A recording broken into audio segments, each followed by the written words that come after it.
together, like for Cerdos.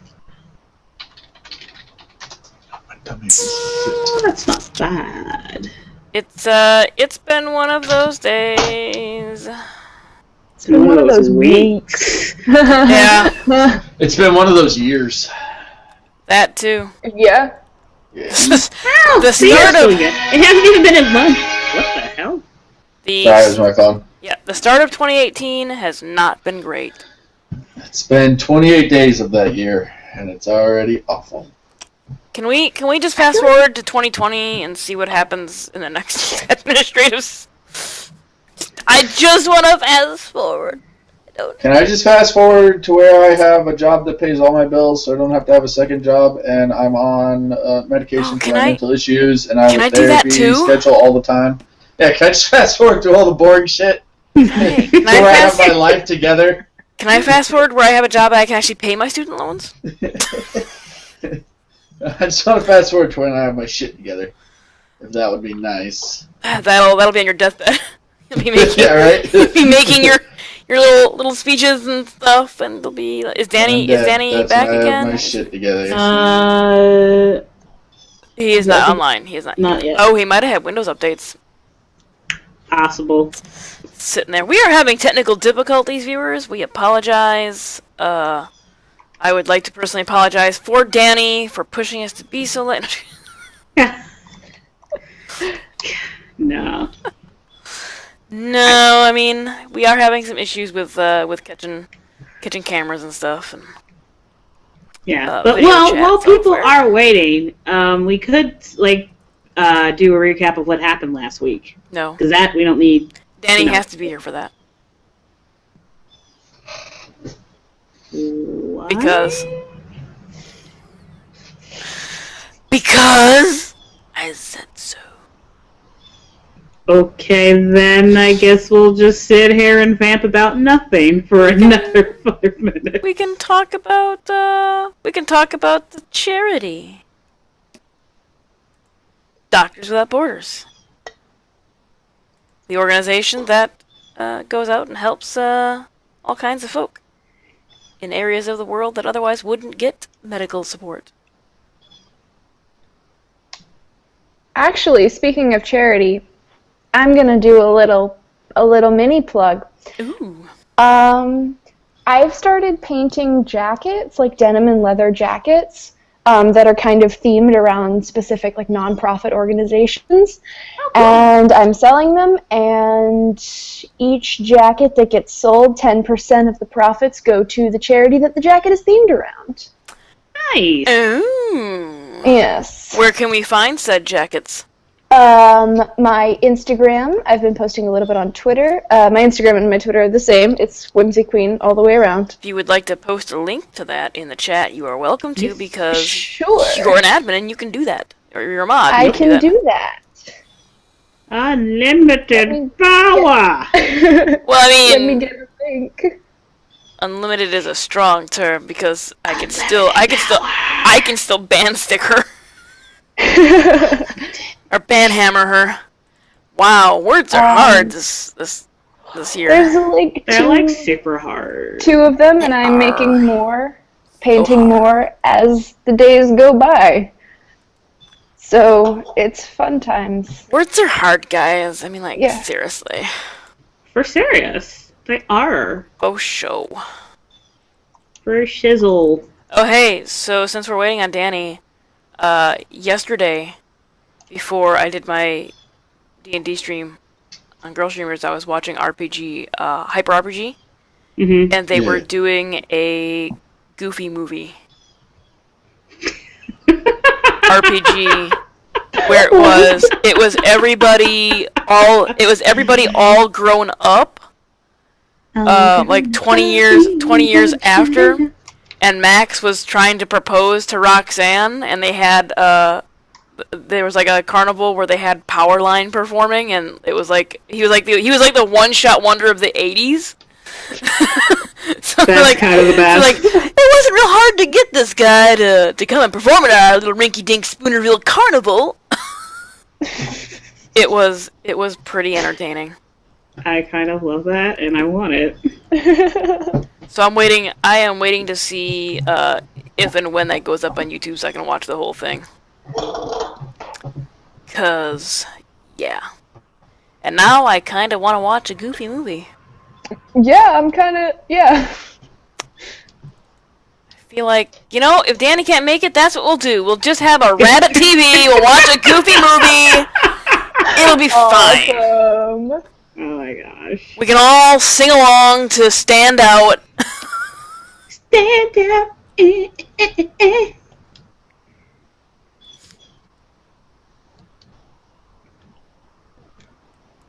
haven't heard that song in a while. I have the soundtrack. Nice.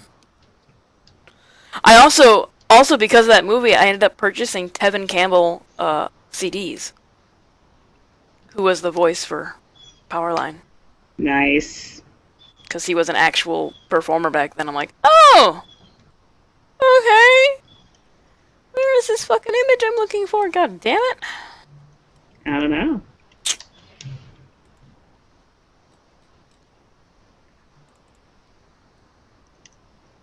Yeah, he must have had updates. It's been a little bit. Is he still not on?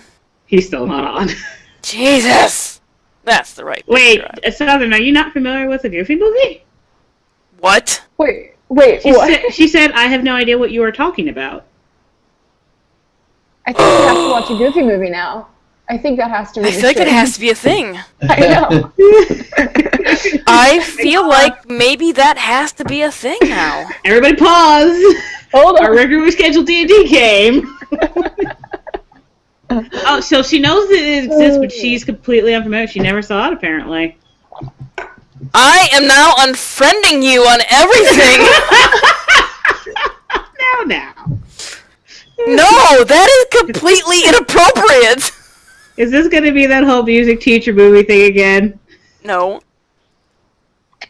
But Oh, I can't believe you haven't seen Mr. Holland's Opus. I didn't know what that was at all until today. Not a movie person. If it doesn't involve somebody in skin-tight spandex saving people, I don't know what it means. Wow. Are you non-spandexist? No, it just means I don't know if it's not. I have nothing against those other things. They just do not hold my interest. Mm-hmm. Oh, well, see, she's seen Mr. Holland's Opus. You don't have to... See? There's somebody who's intelligent and fun to talk to. I am perfectly intelligent. I just happen to save it all for work, and I'm an idiot outside of that.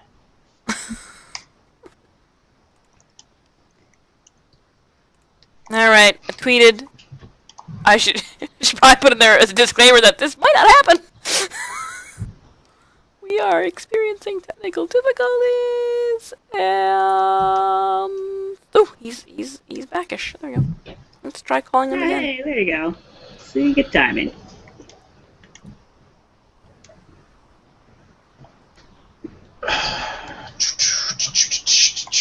Oops, nope, that's all I have to do. No. Are you playing PlayStation? No. She's totally playing PlayStation. I hear the controller clicks. I hear the reason why I'm not playing. Prove it. Why I'm not playing. What's it called right now? It's a daddy. Yay! Can you see everybody? No. No. Can you, Tanya?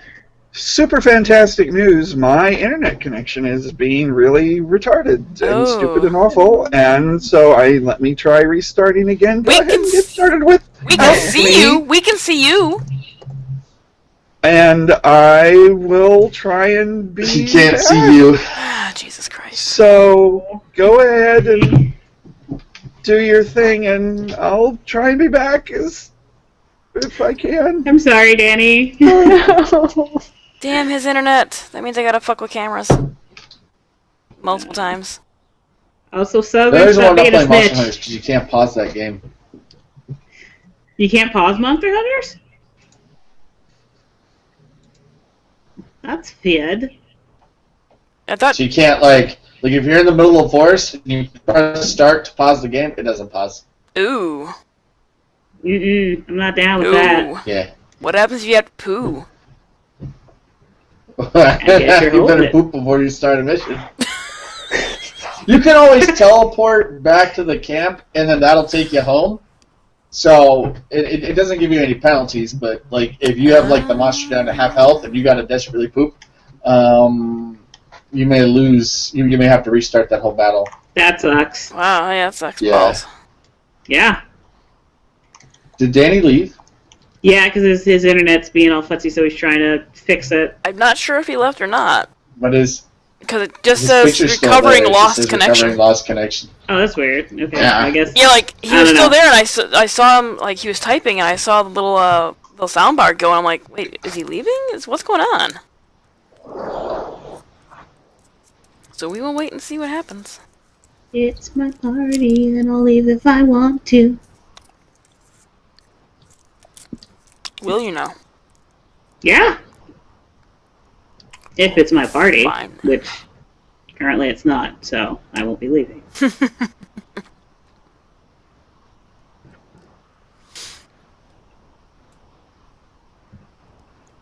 Oh, well, that sucks. Yep. Boo. Boo. Bad options. There he left. Okay. Oh, see, time mission. See, you're already not in time mission, no pausing. You're not selling me on this game. Me either. Yeah, the time missions are a bit irritating. Well, hey! If it isn't the only Del Val. Oh, is he hosting? No. Oh, no, okay. Nope, he switched over to Mr. Tickles. Okay, he's like, I'm the only Duval. Sorry, Danny isn't here yet. So he says, you can start now, I made it. Yep.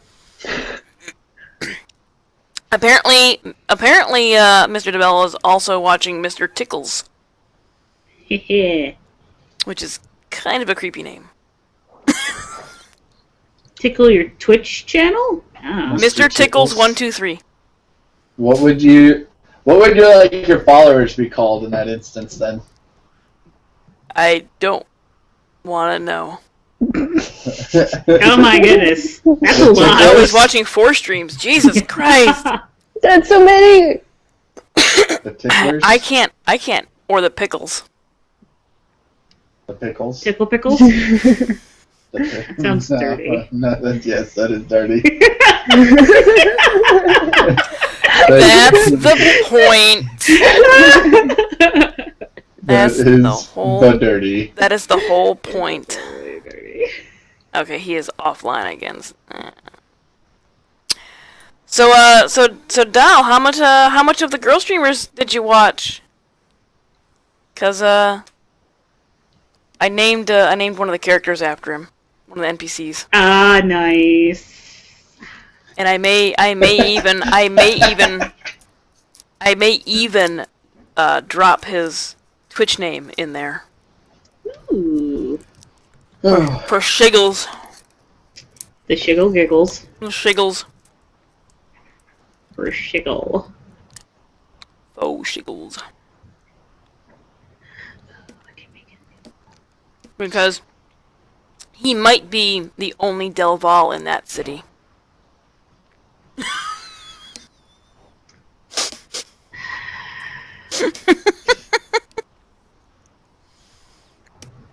Just gonna... Nope, not even. Not dealing with it. Nope.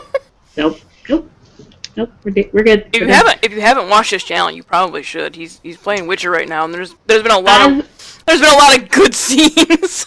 I've caught bits here and there. I don't catch it regularly. I think 2 times now I have jumped in to watch his stream, and he's been in the middle of a very interesting scene. Good timing. Just jump in, and all of a sudden, titties! Vince McMahon. It's me, Austin! The boobies. Oh, okay, he's back on. Let's see if we can add him. Do you complain? No, I don't complain about the boobies. What? Who complains about boobies? Boobs are great. People that don't like boobs. Who doesn't like boobs? Everybody likes boobs. Some people just don't admit to it. I don't know. There are people, man.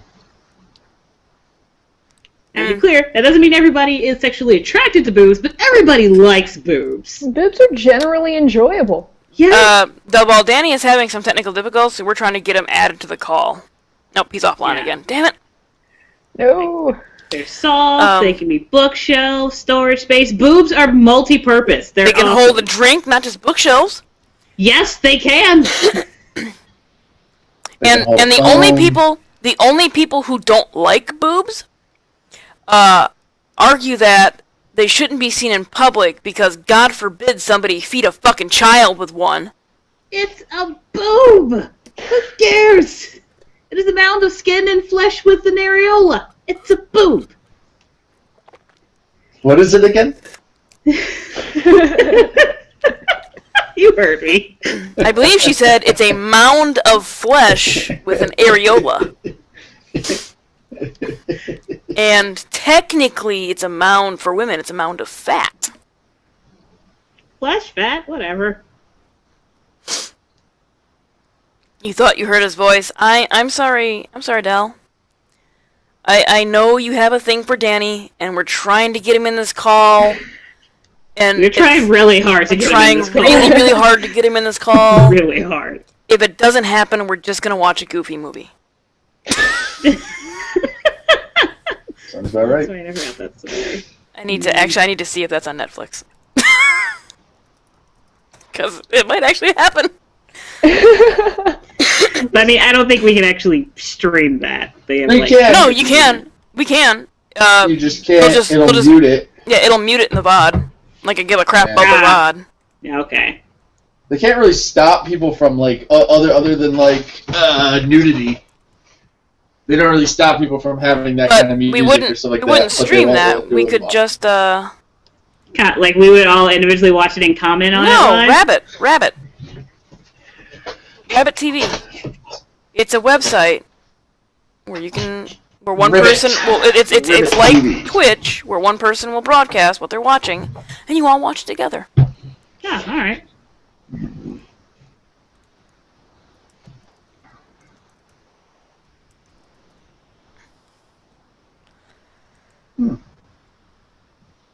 Oh, it's not the first one. It's an extremely goofy movie. Fuck that. Oh. Yeah, that's not the same. Is it on Hulu? It's on Netflix. No, the first one. Well, I think she's at the first one she's asking if that's on Hulu. Oh, I don't know. I don't have Hulu. I do. Ooh. Then you're going to be hosting that Rabbit TV. Yeah. Nope, it is not. Son of a bitch! Not even an extremely goofy movie. It's only available on DVD. So sad. So yeah, whatever. Is Quickster still a thing? I don't know. I have the VHS. I just don't have a VHS player. I don't think you can stream from a VHS player. I have a capture device that will capture the VHS? Yeah. What? Holy shit. It'll capture my original Xbox.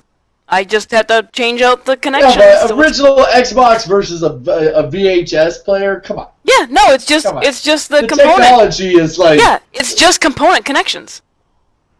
So it's just VGA? No, it's the red, blue, yellow, or red, white, yellow connection. The old school video and audio connections. Yeah. It'll connect. It'll capture those.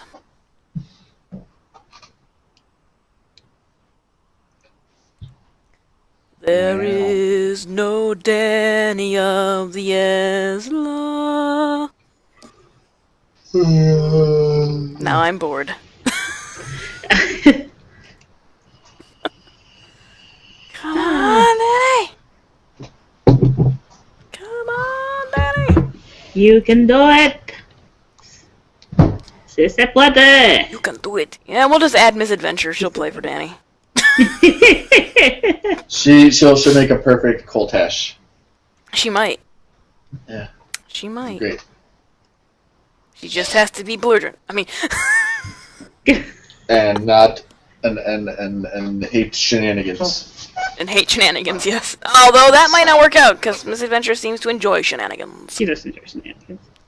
All the shenanigans. All right, so Dory, you just make your way to North Carolina, and I'll make my way to Alabama, and we'll just trade spaces for a week. Okay. I'll go to class, I'll do your work, and I'll play Monster Hunter. It'll be great. Go over so well. So well. Yeah, it'll work out. Alright. No problems with that plan. None whatsoever. I'll dye my hair to your hair color. It'll blend right in. Perfect. No one will know. Hey, I can do a ponytail. Can you shave your beard? I can shave my beard. It only takes me. This is only maybe 6 months old. Damn. And I just got it trimmed.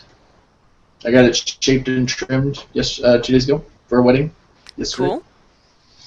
Yeah. Otherwise, it looked like I was living out in the wilderness for a while. Isn't who a druid? Danny? She's thinking of Cal. No, Danny's a paladin in this game. Technically, Basil started as a druid. Yeah, that worked out so well for him. He got that one level. Got that one level of druid. I wish I just went straight artificer. Okay, you know what? Oh, you're still playing the witness, aren't you? What? No. Yeah. No, I'm not. Yeah, you are. I am Playing not what? playing the witness.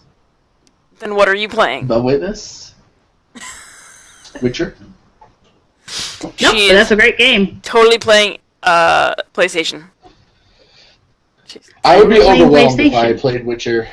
I don't have enough, Persona 5? time. Just you! You're the worst! Thanks, Southern! I don't have enough time or, energy to play Witcher. How do you know she's playing? Is she streaming it too? Hold on! What? No, I'm not. I'm not streaming.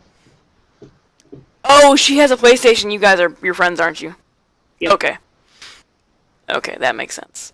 Although that's changing after the day. Dory, we could even do 2 Southern weeks. just got the You boot. could work for my job for 2 weeks. They won't know the feel like difference. that would blow over really, really well. All you need to do is kind of be just a little bit noisy, and then nobody will really know the difference. Except I'm the least noisy person on the face of the You're gonna have to try. You know what? You're gonna have to try. You know what, Dory? That'll be an acting experience for you. Because fair, except for I don't want to be an actress, so... Because if it's really quiet at my desk, people will know that something is up. They're gonna be like, "Why is Jeff so quiet?" Wait, that's not Jeff. Just make fart noises. Just make fart noises and belch. Actually, I sit there and go. Even just take clips from the stream and just randomly play those. You can make this work. We could. We have the technology. Just wear a hood the whole time. Nobody cares. How tall are you? 6 foot, 6'1". Oh, we're almost the same height, too, so that, yeah. How tall are you? I'm 5'11 and a half. Yeah. Good God! I'm really tall. Good God, woman! I dated a girl that was 6'2". One of my ex-roommates was 6'4". I had to kiss upwards. It was an interesting experience. So, yeah. My aunt and uncle on my mother's Did you raise your side, foot, too? They're both tall. Most of the girls I've dated were usually shorter than me, so it was interesting. We danced at a wedding once, and she was wearing semi-heels. Ooh. So, well, I wasn't intimidated because she was taller than me. I was just like, oh, well, this is new. Instead of her being on my height, she's now taller than me. So I rested my head on her shoulder, and I was like, this is comfortable. Yeah, it is. I get to be the one now. Alright, Danny's back online. Let's see what happens. Ooh. Yeah, as long as you make a little bit of noise It's and a Danny. get up a lot. Can you see everybody? I can see everybody. Yes! Yeah! Yay! Oh my god, we're gonna go live! We made the internet. You should have started without me. Nah, because then I gotta fuck with cameras. Oh. Then I really have to fuck with cameras, and I'm super anal about that. Plus, we usually take this like beginning time I can't anyway do that. I can't do the whole halfway through the stream deal with names not being in the right spot. It will drive me fucking nuts. So it's okay. You're not willing to be Jay and just be organized a bazillion times. No, because Jay puts everything on top of his background. All my stuff is behind the background. So I have an overlay, and your cameras are behind it. So we have that nice border around you, so your cameras are all the same size. I'm sorry. Which also drives me nuts. No, it's not your fault. You have no control over it. It's like, no. We'll just blame, is it Charter or Comcrap? Time Warner. So not Spectrum. Time Warner. It's a Charter. Spectrum. Yeah. Spectrum. Yeah. We'll just blame them. It's cool. Well, I mean, I had a perfectly fine connection until I restarted my computer. Oh, that's sucky. And then I restarted my computer 5 times. Oh. No bueno. Wow. That's, no. But, we're here. So, yay! We're good. We're live. More live. They can see our faces. They can see all the things. Yay! There you go, only Duval. There, Del. The beard has arrived. There is no, actually, the beard is gone. We're trimmed very, very, very, very close to the. I think it's just trimmed very, very close. Who, me? Yeah. Yes, you. Oh yeah, I always get it trimmed really close. Before this particular convention. Your fan Delval has been waiting patiently for you. Oh. Sorry. Maybe you should show a little ankle and appreciation. Is that gonna work? What is this, Victorian times? Yes. Oh, he's here for the panty, not the beard. Beard. Oh, okay. Ooh. Well. Maybe you should show a little shoulder, huh? We're getting zesty. No, just flutter the cape a little harder. That's fine. Alrighty, we can do things now, guys. Alright, so yeah. I'm not gonna do my spiel, I'll wait till the end to do my spiel because why the fuck not? I will say, however, that I am doing a giveaway this month. The drawing is going to be at the end of this session. So if you want in on those really cool D&D minis, you'll have to join the giveaway. Information is down in my panels. It's literally called giveaway. And you use the fake currency that you earn watching my channel to purchase tickets. It is 10 gold pieces for one entry. I'm pretty sure I still only have one entrant. So right now they are a shoo-in to win. Yep. So let's go around. Tell us who you are, who you play, and all that jazz, Alicia. Hello, I am NNG9. On this channel, I play Claudia Vingard, human sorcerer who is going to go get her brother back with her 60-something-odd mother because she's too good at convincing people to do things. Now you do the German accent. Too good. Shut up. Oh, Dory.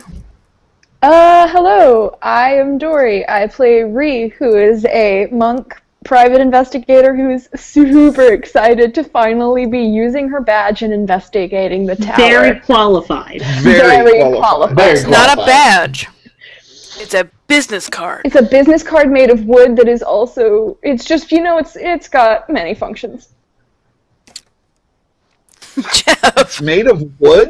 It's thick enough that it's almost like it's like a real thin balsa wood. I play Basil. He is amazing and great at everything he does, and never did nothing wrong. Yeah. Sure. Yeah, he never did anything to get kicked in the balls for. No. Nope, He didn't, not at all. He didn't create the tower that we're about to go into or anything. Nope, not Basil. Not Basil. And Danny. Yes, and I am Danny. I'm Tunarth in chat, and I am playing Koltash Takarn, the half-orc paladin, whose cape still billows effectively behind him, and Claudia's brother's a dick. Indeed. All right. So before we do the recap, I will say I forgot this little spiel I do have to do. D&D Games 100% for charity on this channel. This month is Doctors Without Borders, and today is the last day to donate for that. If you'd like to donate, you can scroll down the panels into the one that actually has the Doctors Without Borders banner. Click on the banner, it'll take you to Tiltify. You can donate there. If you do donate on Tiltify, please let me know, because the alerts still are not working. So I'd like to know if you purchase anything for the players, or the DM. Like, a natural... Mostly yes, though. Or, natural 20s, or natural 1s for the players. Something to keep it interesting. And we've all learned that if you use a natural 20 in an RP situation, it may not go how you expect. It's so bad because I realized afterwards I didn't even have to do it. I couldn't have done worse than a 17. Aha! Alright, so who wants to do the recap from... It wasn't last week, the week before. Don't all talk at once now. Things happened. Come on, you guys. Alright, fine. So, we got back. We got back from the temple place where we've changed history, and now Ree's place is no longer broken. She met her grandfather, had several awkward hugs with him. Yeah. They took my goddamn stick, and I want it back. They got back to Nicopolis, found out that Claudia's youngest brother went in the tower and now hasn't been seen. Actually, several sets of guards, including city and palace, have gone in there and haven't come back out, so they're restricted access and they didn't want to let him in. Claudia got in anyway because her brother's a dick who got put in his place. Then mother said she'd disown her if she went. She's like, my brother's more important. Mom's like, you know what, you're right, I'm going with you. Claudia said that wasn't the point. Bob said, shut up, I'm your mother. So she's going with us. I believe your words were, we're wind guards. We can't just stand by and let shit happen. And... Yes, that is what she said. That was not what she was trying to say, though. It was not, Mom, come with me. That's what you said. Shut up. Anyway, so they went in. Father and brother tried to stop them. We're just like, the king says we can go in, move. By the way, you're an asshole. Also she got drunkenly married to her fiance by her sister. Yeah. Well, actually, no. Her sister was drunk. She was baby tipsy. And her fiance was perfectly sober. So they're married. And some of them know, some of them don't. The party all knows. And now we're going into a tower. We met some new guards. I don't remember their names. They're written down. No, they're my names for them or their actual names? Their actual names. I'm pretty sure they're actual names. I'm just going to keep renaming them to something different each time. And a donation has just been made. I saw. Danny, do you donate I saw every the time? number go up. Danny, this is Danny's charity that he picked. Yeah. It is. Awesome. And so all players get an advantage and a nat 20. Awesome. Excellent. Woot. Excellent. Yep. In the purpose of what does that work where you do it for no money? We work for a check. I'm going to start working at a suicide hotline. So that was just a thing. Oh, cool. Oh, nice. I'm going to try. Yeah, you're volunteering. Yeah, I'm going to call them up and see what's the happy hats. Okay. So. That is very cool. Yep. Where do I add the things? If you go to other resources, you can name them and add them. Which one? So I don't call it though. No, call it. You'll enjoy it. So, a question before we start. So my character took that thing from the alternate character that we inhabited. You remember? Yep. The ability. So I researched that. You gave everything. You gave everything to that character. Like, so if they take that subclass, and it's a wizard, not a bard. If they take that subclass, that is basically like you gave up to like level 14 or some such. Oh shit! Yeah. So yeah, don't take it all then. Yeah. Wait, what was gonna let you get everything? I'm confused. The only thing the blade something armor had was blade, the blade song. Mm-hmm. And which apparently is an archetype. It's an archetype of being a wizard, and it's specifically from like Sword Coast or something that only wizards can have, and only elven wizards can have. That is specific to them. Yeah, but all the perks and stuff, like the Song of Victory and the Song of Defense and stuff, you get those at like certain levels. And like all the things that she had went up to like level 14. Yeah. Yeah. I will look up the blade. 140. Let me.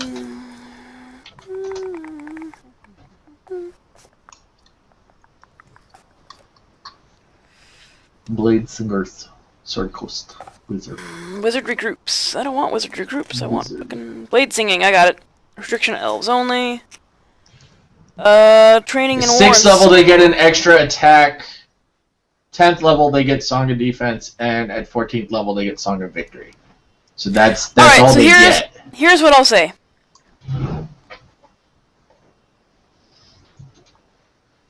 Hold on.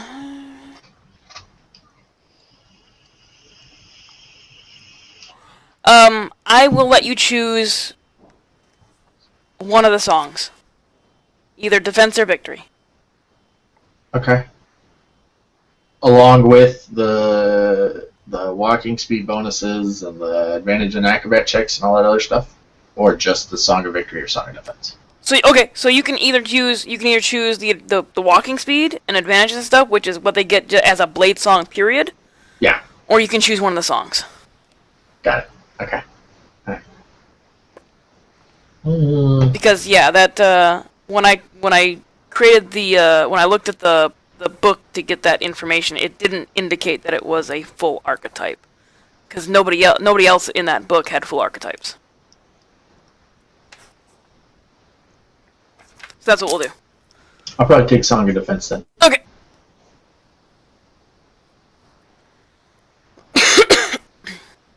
Be the most opportunistic for me. So you guys entered into the spire, and those of you with dark vision stopped the Humies from walking right off the edge to fall down into this massive pit that has a spiraling staircase around the outside of it.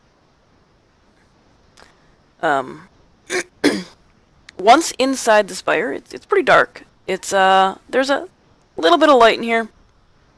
But for the most part, it's pretty damn dark. And it is eerily quiet.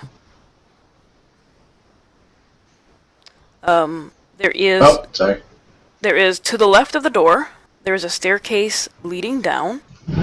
And those of you with dark vision can see that there are openings at various intervals, where there are also like small platforms, landings, like stair landings, where these openings are. What would you guys like to do? Somebody's car alarm keeps going off. I swear to God, man. Okay, wait. So, one more time. So there are pits, and then there are platforms. So there's so this is essentially it's a giant pit in the ground, cylinder down, right, with a staircase spiraling around the outside of it going down. Got it. Yeah. Yep. Okay. Got it. And those that have dark vision can see down far enough where they can see that there are level platforms where there are also openings in the wall of this cylinder going down into the earth. Got it. So we can see that there's another platform down below, and then there's portals leading out. Yeah. All right. Well, so it's basically landings. Yeah. As the stairs are going down. Yes. Yeah. Landings with openings. That the first one you see looks pretty rough-hewn. Not quite natural formation, but not well carved.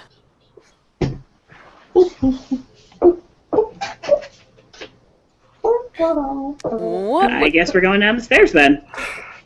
Yeah. Coltash, don't fall. All right.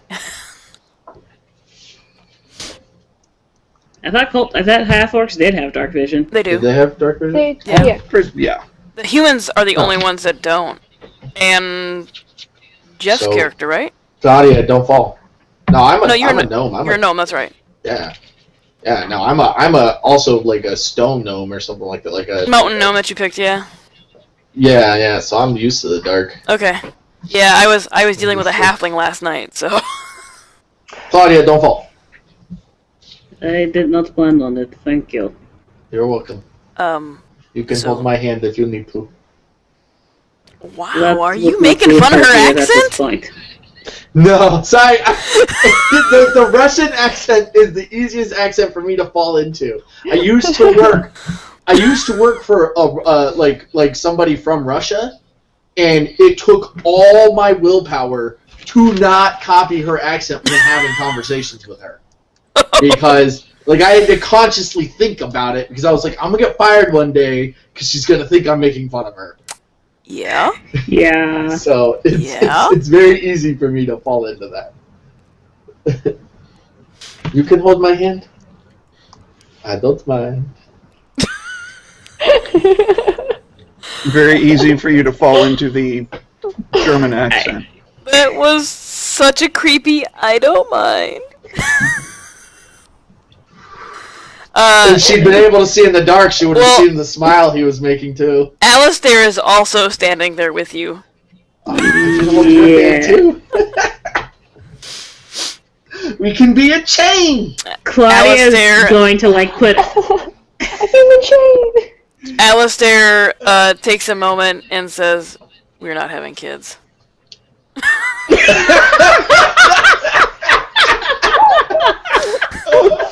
This is not happening.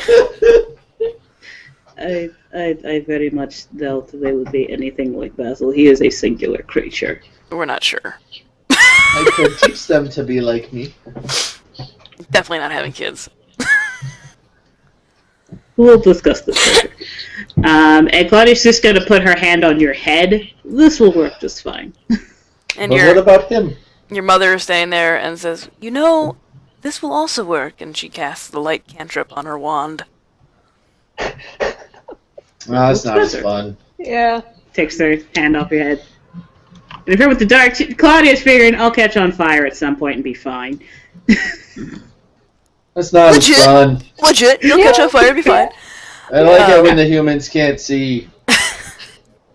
So you cautiously make your way down the stairs. Their construction is less than great. They're not even, so stepping down one step and then stepping down the next is completely different distances. So it takes a while. Oh, that is gonna irk me so bad. Yeah. It takes a while to get your balance and equilibrium because you're jostling down these stairs. And you make it down to the first landing. And there Basil, is the tower you summoned is janky. What? Nothing. That was not Coltash. Oh. He said the tower you summoned is janky. Hey. It was supposed to be a pyramid with a mummy in it, but... Didn't It could still be a bear. It still could be. She could have just made it grow underground. So you get to the first landing, and everybody make a perception check for me, please. Okay. Perception. Your investigative skills suck. I'm such a good investigator. I'm so qualified. Wow. 25, baby. Natural 20 for Koltash. Very nice. Yeah, Koltash sees everything. So the natural 20, and Basil. Basil notices it a little first because he's closer to the ground. That there is a pretty thick layer of dust. In the room past the opening, there are some footprints that have disturbed the dust. But for the most part, other than somebody walking in and out, there has been no disruption to this small alcove room on these stairs. And as far as you can tell, there's no outlet other than the one you are standing at. So it looks like it's a singular room. It's been carved out of the rock. It looks like it's done by hand and hand tools over a long period of time. And in one of the far corners, you spot with your dark vision a darkened pool. A dried pool of what appears to might have been blood.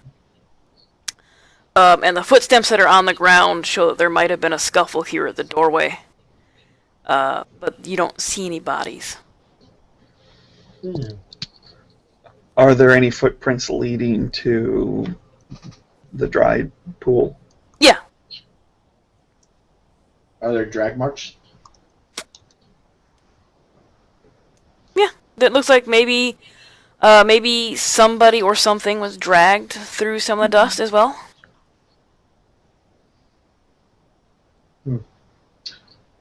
For those that did not see, it appears an encounter happened here.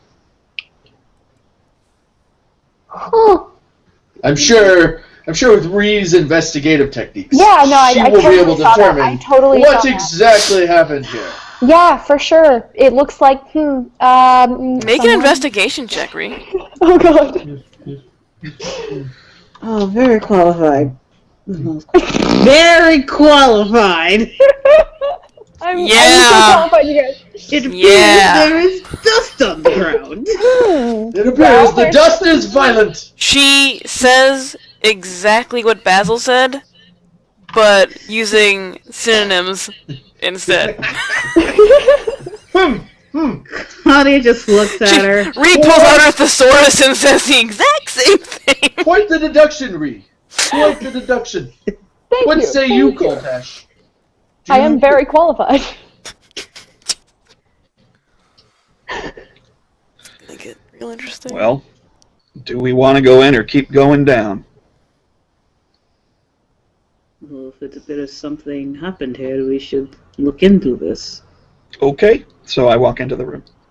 Wait, just for clarification, are we here to rescue somebody? Are we here to defeat whatever's in here? We're here to rescue Claudia's brother. Okay. Got it. So you enter into the room. Where are you going towards where you see the pool of what appears to be blood? Okay. So you walk over to it, and it's dry. It's not tacky anymore, so it's been there for at least 4 or 5 days. Okay. So you suspect that Claudia's brother went missing about 3 days ago. So there's a good chance that that's probably not his blood or blood from anybody in his group. Okay. Nevertheless, I mean, just looking at the blood, does it look like it was smeared or pulled in any particular direction? Were there perhaps some sort of element to the floor where it might have, pooled in one direction or another because of an angle or cracks in the ground or anything of that nature. We'll keep your natural 20 because you're still kind of looking at the same room. Yeah, the floor is not super even. So the blood itself kind of pooled. It looks like it ran into like a little dip in the floor and pooled there. The blood itself. Is this in the middle of the room, or is it by a wall? It's I mean, off to one side. It's not right by a wall, but it's more towards a wall than in the middle. Okay. It's about 5 feet in and then off to one of the sides of the walls. So it's about 10 feet from the door. Okay. But yeah, the blood looks like it pooled into a dip in the floor. It looks like now that you got closer to it, you can actually get a better look. There's a little blood kind of smeared towards the wall and then up onto the wall. Okay, and am I certain that it is blood? Yeah,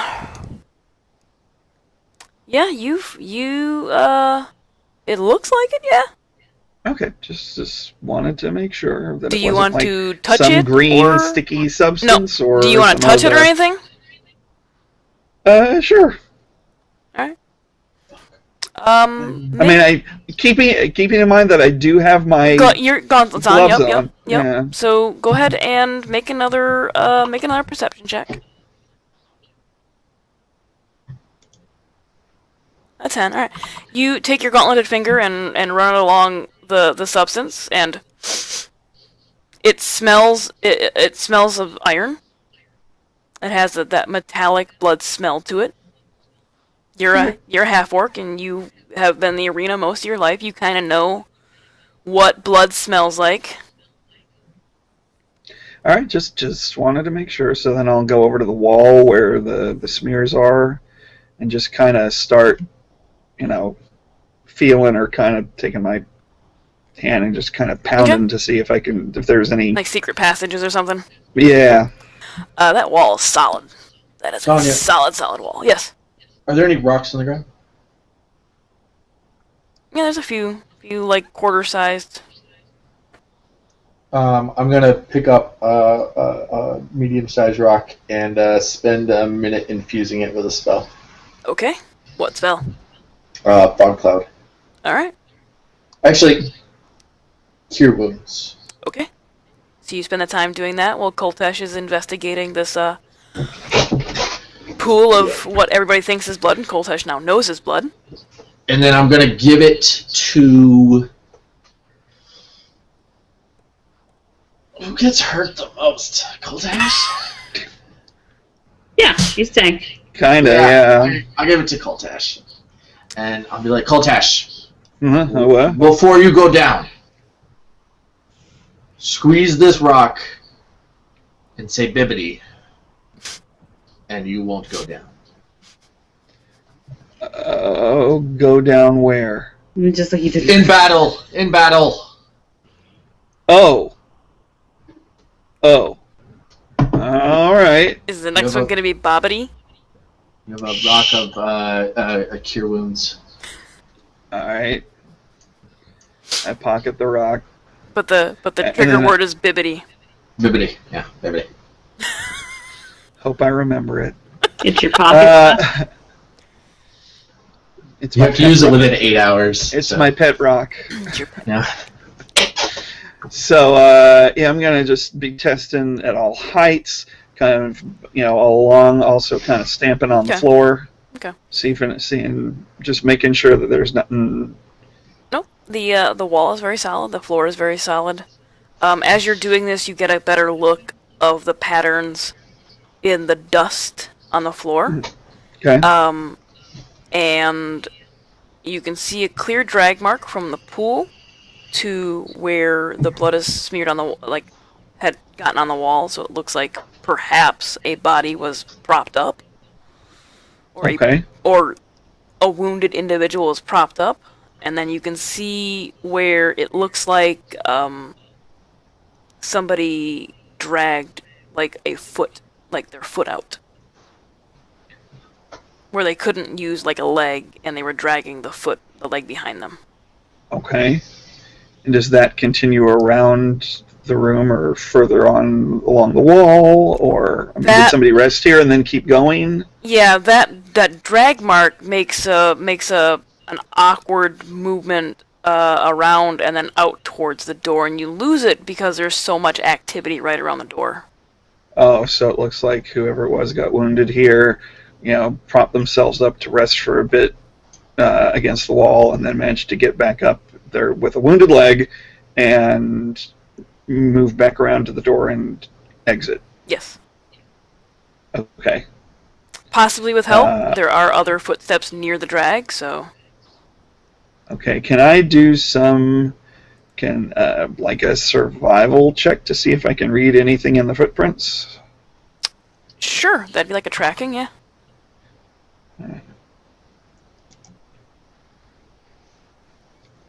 11, that's not bad. The tread of the boot, and the size of the boot speaks that this is a medium-sized humanoid. And it looks like it's a well-made boot, as far as what you can tell from the tread. Metal, leather, cloth. Probably a good thick leather. Okay. Alright, I'm gonna do one just full circuit of the entire perimeter of the room. Banging on the wall, just looking for a just to make sure, even though there's no marks in the dust that far out, couldn't hurt. And once I've determined, I'm presuming that I don't find anything. Correct. The walls are very solid, the floor is very solid. You can reach some portions of the ceiling, and that's solid as well. It's solid rock. And so I'll just say to Ree, thanks, Ree, for pointing things out to me. Yeah, for sure, totally. Anytime. Really helped me. Yeah.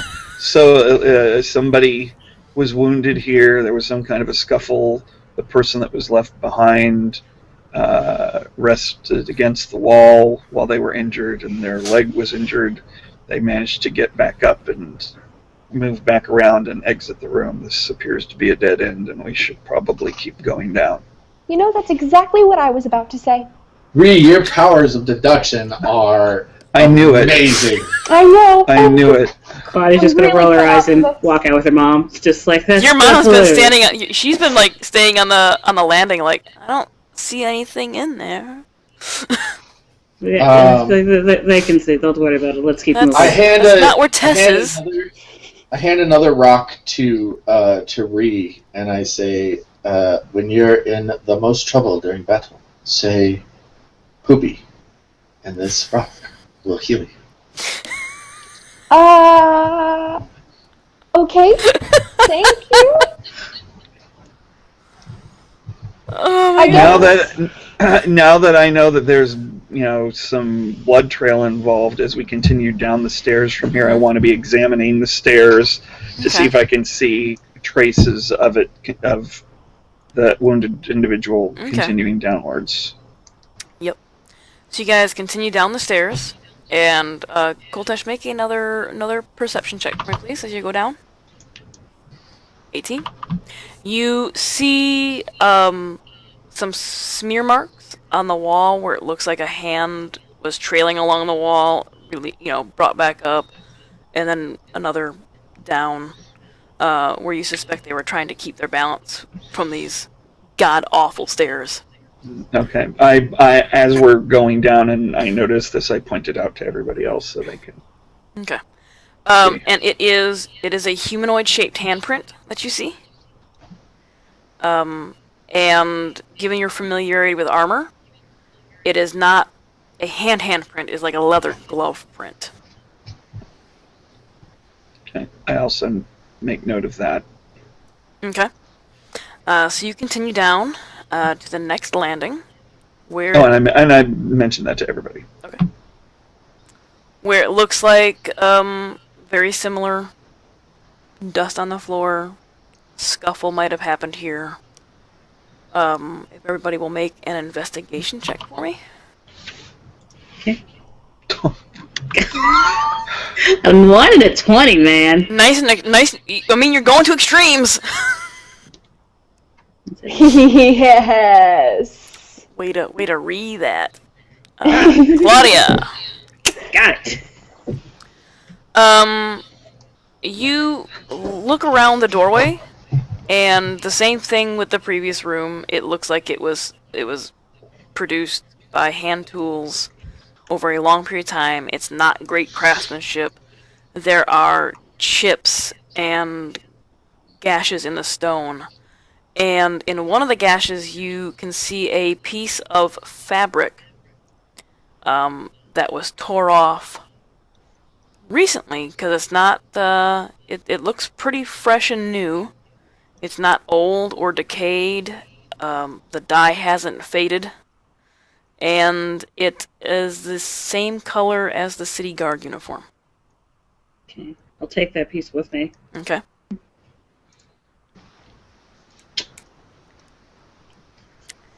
All right. Is that pretty much the only thing of interest on this landing? Correct. It's the same thing. It's another room that was carved out of the stone. It's not very big. Down we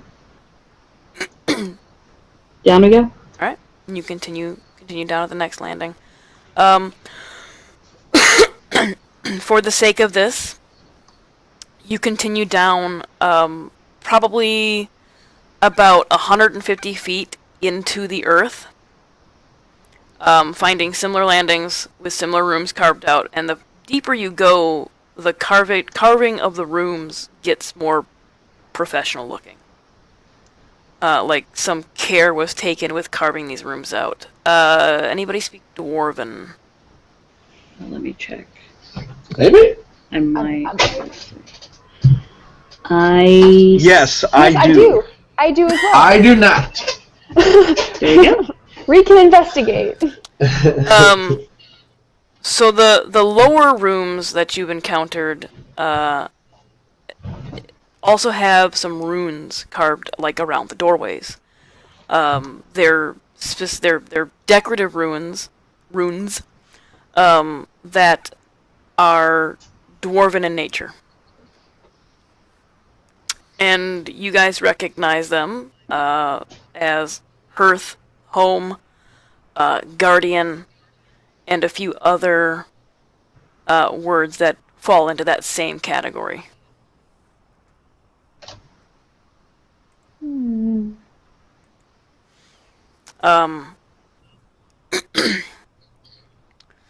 And the same thing with these upper rooms. Bring some security. Beware of dog.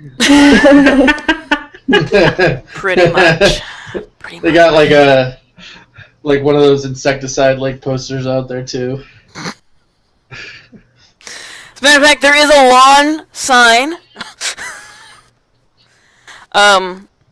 Some of the lower rooms also contain personal effects that don't match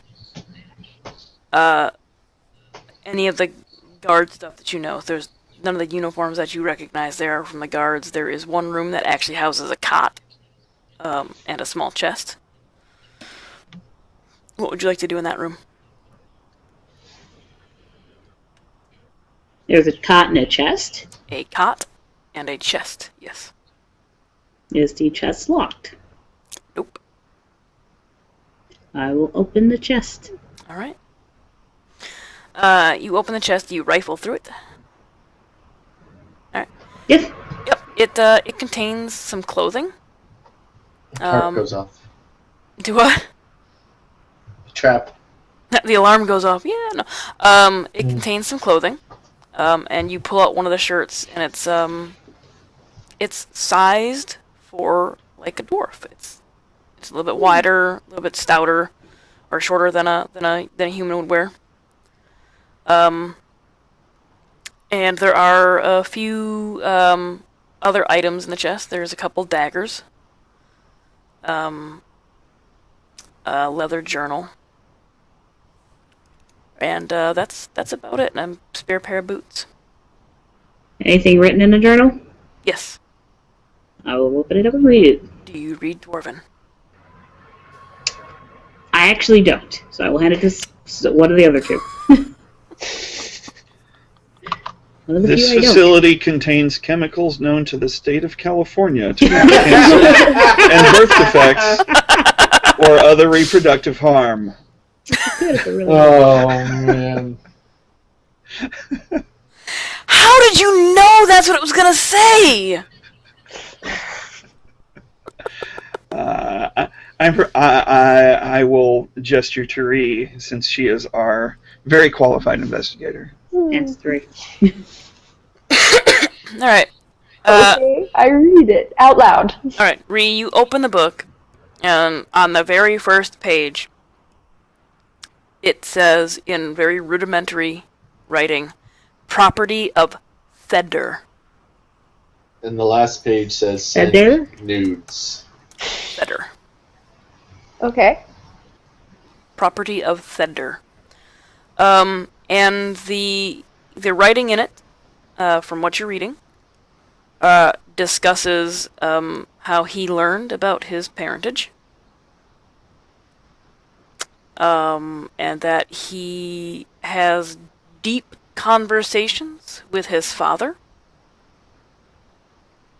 and that he is isolating himself from the other dwarves to do his duty. And that the key is safe. He always talks about how the key is safe. And you thumb through the journal, and this goes on for years. Centuries? Almost 6 centuries. Of very, very short entries of the key is safe. Talked to my father today. He never discusses what he talked about with his father or what the key is. He just says it's safe, and he talked to his father. And then a couple of last entries talk about a rumble in the ground. And then surfacers entering. Oh, shit.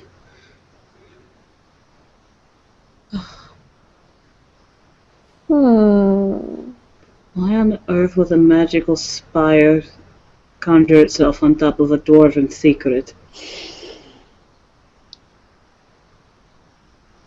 Well, I'm going to guess that he's the one who possibly is holding all the people, so we need to go find him. Let's go. Okay. All right. Put the journal back. Yeah. Okay. So we go. All right. So you put everything back in the chests and close it up. And this room, and actually a lot of the lower rooms are very devoid of dust. So somebody has been active here. You found that room at about 120 feet down. And when you hit the 150-foot mark, you come to the bottom of this shaft in the ground.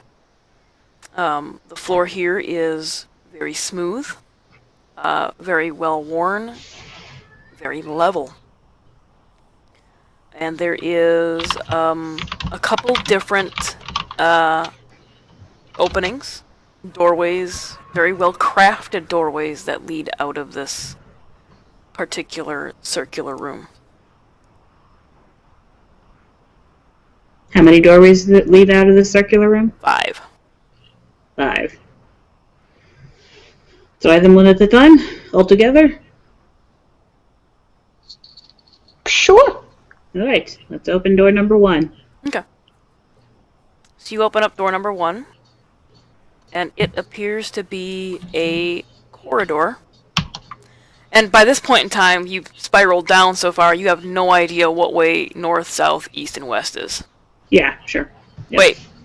The druid has no direction, right? What? What? The druid has no direction, do they not?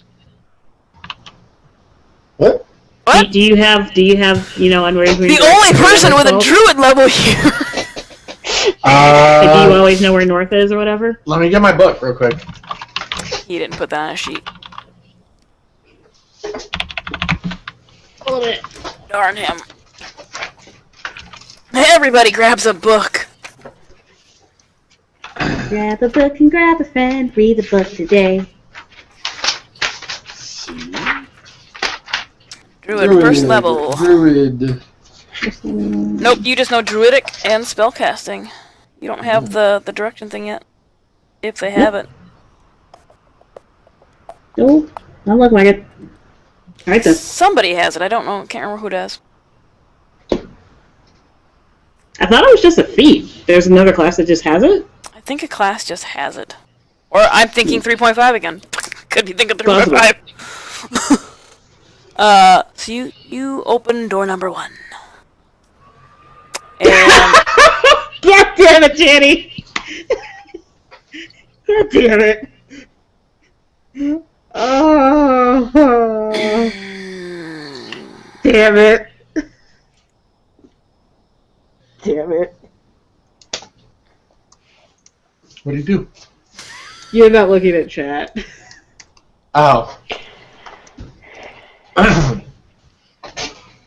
Yeah, no, there's nothing in Druid about having... Yeah. So Hey, it's great investigation music. yes, it is. wow. But it's just going to be... Get down. So you open door number 1, and it is a corridor that leads off, and then kind of takes a slight turn that you can't see because it's in the dark. But if Koltash is standing behind you, you can see that at about 55 feet it makes a slight curve.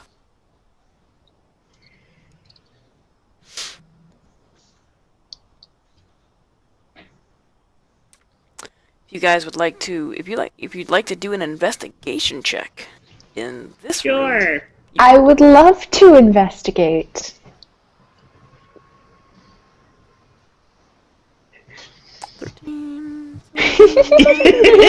It appears there's a curve in this corridor. This corridor goes around. It appears we are in a circular room with 5 doors. It wasn't quite that bad. Is Koltash gonna make an investigation? Come on, you get that 20. You don't know. You can, like... See? The other one wasn't that 20. That's right, 17. I'm preoccupied with my cape because there's no wind down So here. you're trying to get it to do its thing? Yes.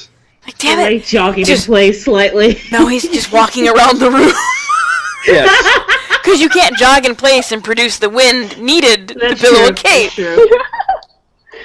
You're just speed clanking. Clank, clank, clank, clank, clank, clank, clank, clank, clank, clank, clank. Claudia, you notice... Your mother's probably looking at me like, the hell is he doing? Don't ask. Don't ask.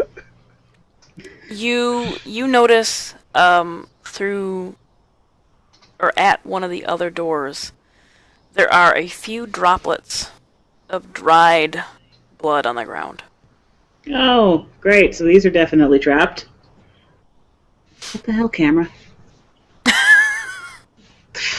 What did I do? It was different. You wiped your eye! I guess. The camera's like, no, fuck your eye, we don't care, nobody can see you now anyway! Alright. Okay, so seeing the cultist, you're sturdy. Why don't you try one of those trapdoors that has blood in front of it?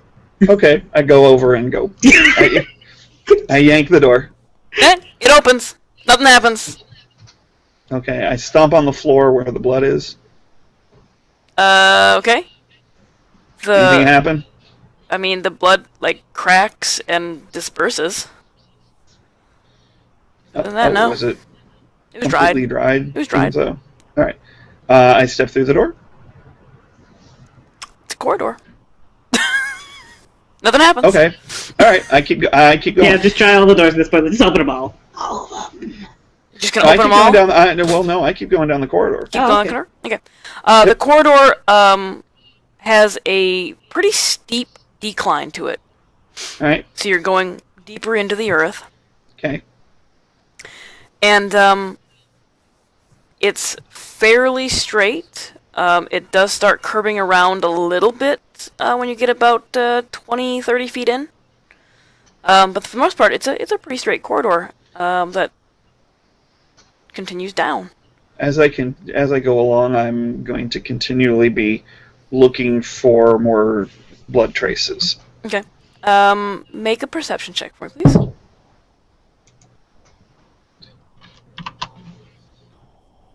I was gonna say with advantage, but it really didn't matter. No, it didn't. What's your passive perception? I'm guessing it would be a 10. 10. Okay, we'll take the 10 because you already know what you're looking for. Yeah, there's every so often, because the corridor is not very wide, you can actually reach out and touch both sides of the walls. And it has. How tall is it? Am I okay standing up? You're a little. You feel a little cramped. Like the top of your helmet scrapes every once in a while.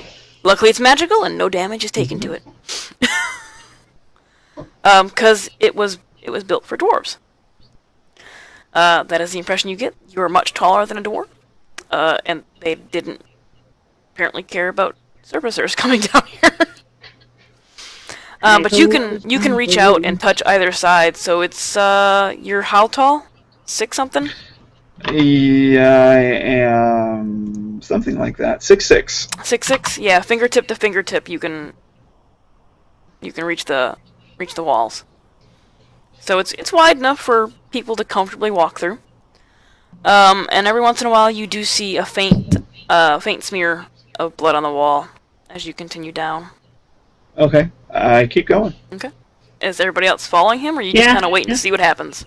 No, we're following. Your mother was like immediately like right behind Kultesh. Yeah. Nope. So you continue down, and eventually it opens up into a large, well-crafted, not room, but like cavern. The floor is well crafted. The walls, up to a certain point, are carved and crafted. And anything above where people could reach is more natural looking. Well, above where dwarves could reach. Yeah. Well, they probably put a couple pieces of scaffolding up to go a little higher, just because. Okay, just checking. Because dwarves and stone, they're just weird. There are some. I can't remember if it's stalagmites or stalactites out of the ground. Mites. Okay. There are some, you assume, stalagmites in the ground that have been carved and crafted up to a certain point to look like a very fancy pillar. And you notice the blood trail that you had seen earlier. It's now more prominent and pronounced here, leading up to one of the pillars, and there's a large smear across the side that you can see, and that goes around to an area where you cannot see past. The pillars are probably about 5 or 6 feet wide. Okay, you go around the pillar? So I go around the pillar. All right. Around the other side of the pillar, there is a dwarf. Sitting, leaning against the pillar, head down. Make a perception check for me. 12. You watch for a minute, and you can see a very faint rise in the chest. And he's got his leg is bandaged. The bandage has since bled through, and there's a small pool of blood collecting under him. And it's a dwarf? It's a dwarf. He has, he's wearing, like a chain shirt, with a cloak on, or a cape on, no helmet. He has, jet black hair shot through with white and gray around the temples. His beard is well trimmed, but very long, and also shot through with gray and white. Okay, I immediately go to him, touch him, lay on hands, 10 points of healing. Okay. You touch him and lay on hands, and it doesn't seem to affect him, but as you touch him, he breathes in and kind of comes to, and he coughs, and as he does, spittle comes out, but it's not clear spittle, it's flecked with red. Okay, do I get a sense that there's something... You get a sense some that other he's conditions like poison or something else that's preventing me from... You get a sense for story element that he can't be healed. Yeah, you get a sense that he's near the end of his life. Okay. He failed them first 2 death saves. Yeah, like he just failed his last death save, and this is his final. Yeah. Yeah.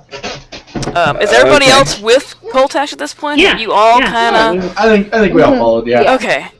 The dwarf, you all hear the cough and see the spittle. And he looks up for a moment, and he's looking off away from where anybody is standing. And he's looking up. I look in the direction that he's looking. You don't see anything. And you think you hear the dwarf mutter in Dwarven, Father. Claudia, I motion Claudia over. She's there. What is it? Can he be... Talk to him. You know your brother better than I. He just muttered. He's looking up and he muttered, "Father." I can't see anything up there though. Well, I don't actually speak Dwarven naturally. I can't talk to him. Well, but he may speak common. Try. It's okay to the guy, just like and common, because that's what she got. Just like, was there another group of outsiders down here recently? His vision shifts from where he's looking, and he now looks at you, Claudia. Aye.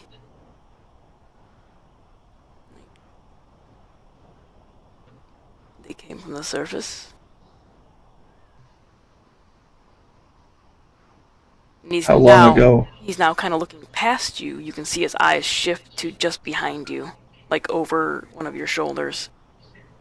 You don't get the sense that anybody's actually standing behind you. Yeah, he's just kind of like lost in a reverie of some kind. Yeah. Yeah. Actually, could you repeat what you said? It was really quiet. I could barely hear you. Repeat what who said? What the dwarf said. Like after. Oh, he says yes. They came from the surface. Yes. Where are they now? Gone. Who or what attacked you? They came for the key. They, as in the surface dwellers, or they or somebody else?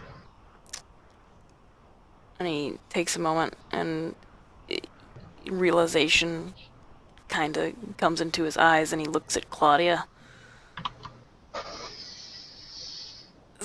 The surface dwellers are deeper, but those that came for the key are gone.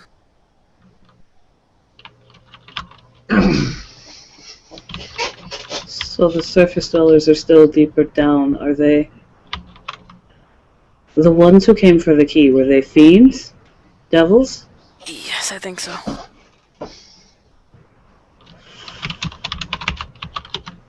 So the key was an item of some kind. Not a magical item. No, they have two. That is not good.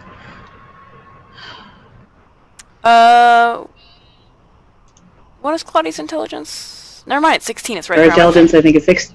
Yeah, your thing just came around. You've heard. You know there's keys. You know, Basil has a key. You know that a demon transformed into a key, from what Koltash told you. Right. The key Basil has, was that from the meteorite? Is that what was in there? No, the key that Basil has was crafted by his father. His father, okay. And I think his dad said, you'll figure it out. Yeah, sounds about right. Whoa. Let me look at my inventory real quick. Eminently helpful information. I mean, he is the god of genius and madness.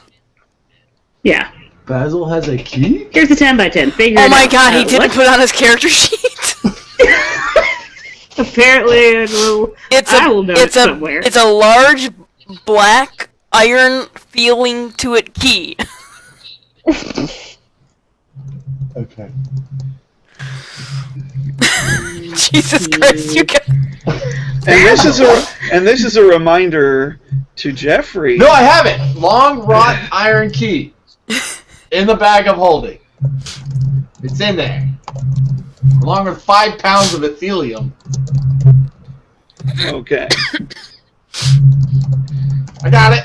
It's in there. I got it. It's good, guys. It's fine. It just didn't make any sense, so we got it. So he was like, "You'll figure it out." I was like, "Cool. I'll just put this in here and forget I ever had it." Is the sounds about right? And he did forget. He forgot even after you said, "Hey, a demon became a key." I would note it down now. The father you spoke of, was your father a god? Yes. We, and she's kind of indicate to us, are also tasked by our parents to stop them. And he continues to say that he's here now to take me. Which god is your father? Iwaris. What?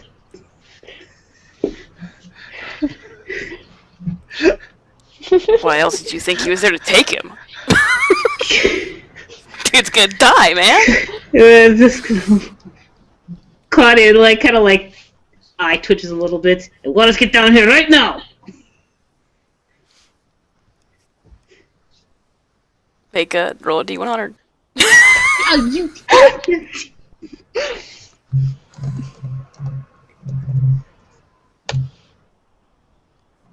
You don't sense anything.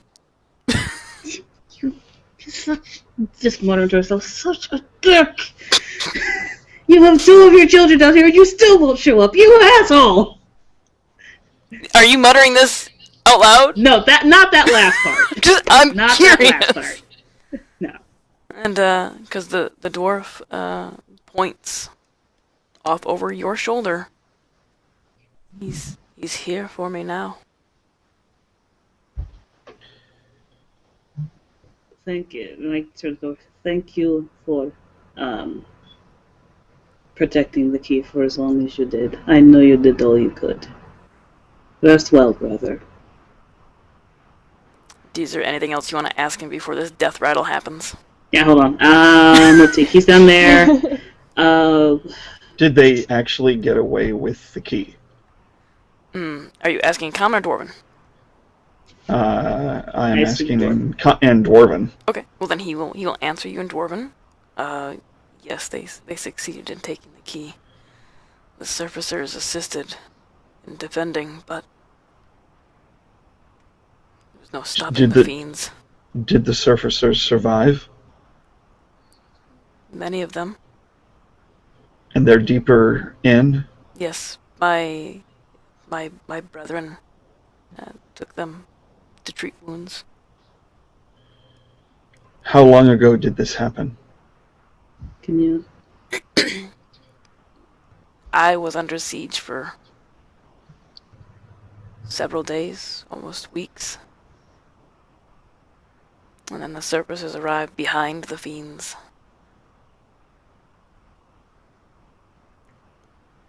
And fought their way through. When did they leave with the key? He thinks for a moment. 3 of your days ago.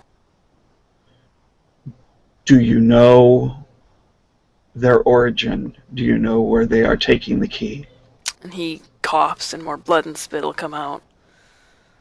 No. How do we get to the surface dweller? Like, how do we get down to where the surface dwellers are? And he points further into this particular cavern. Keep to the right.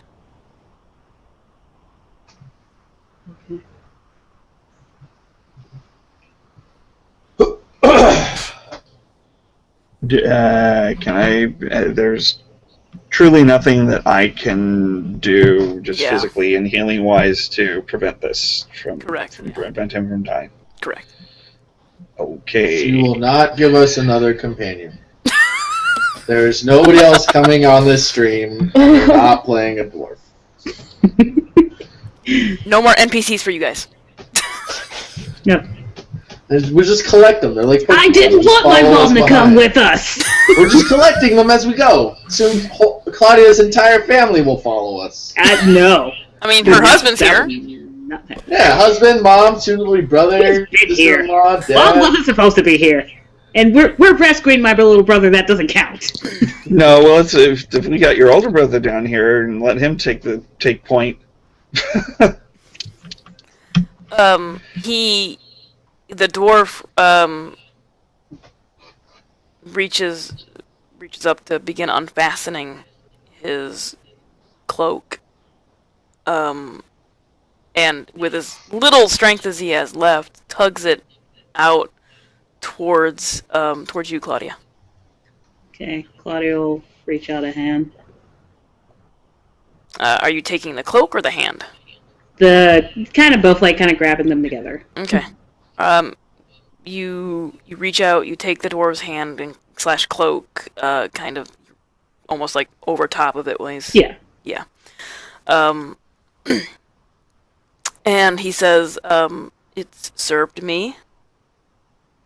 It can serve one of you. And the breath in his chest, you can almost hear the final exhale very loud. His eyes are open, his head droops down, and you feel something brush past your shoulder. Both going forward and then coming back. Mm-hmm. And then nothing. I'll take the cloak and put it on. Alright, I will tell you what that does later. Sure. For now, it's like a little babby cloak, and it only comes down to like halfway down your back. He did say it could serve one of you. Yeah. For now, it's just like a little babby cloak, and it only comes down halfway down your back. You just whacked yourself in the head with that, didn't you? Pro player. That's great. We should clip that. We can watch it again on stream! Bam! Hey, he already got clipped. He clipped himself. They did. Alright. I will let you know what the cloak does later. Sure. Because I haven't actually crafted that item yet. The Babby Dwarven Cloak. That thing. The Babby Dwarven Cloak. That's its title. That thing. Babby Dwarven Cloak. Absolutely, that's what I'm going to call it now. Yeah.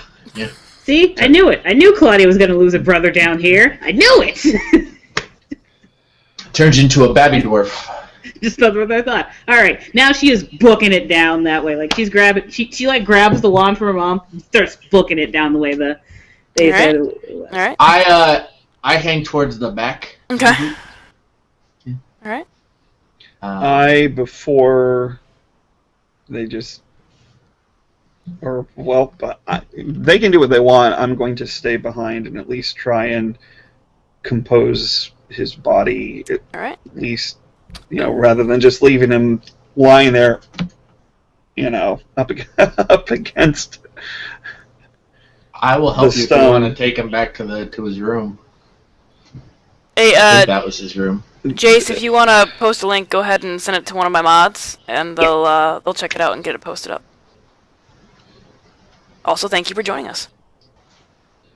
But I'm not going to try and. I mean, we don't have that much time to backtrack. I just want to, Compose him a little. Lie him down. Close his eyes. I was totally gonna do that. Replay. That was what I was planning on doing. Okay. So come back and do the exact same thing. Okay, so both Basil and Koltesh kind of hang back and position the body from the sitting position against the pillar to a lying position.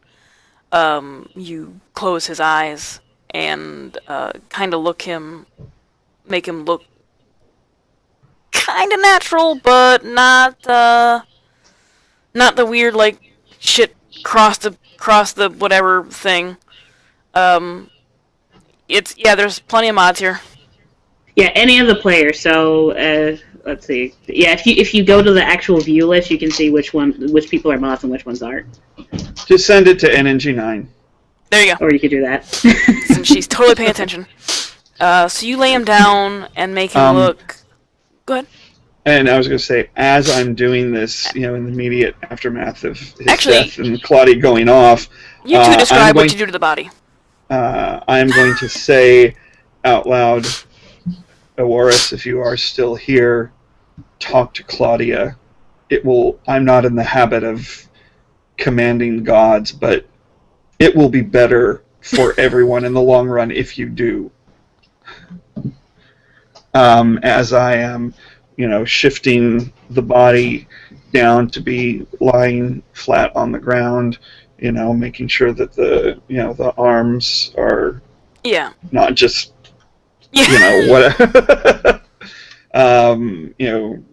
just aligning the body, closing the eyes, and the mouth, kind of maybe using part of his own robe or something just to clean up, clean up.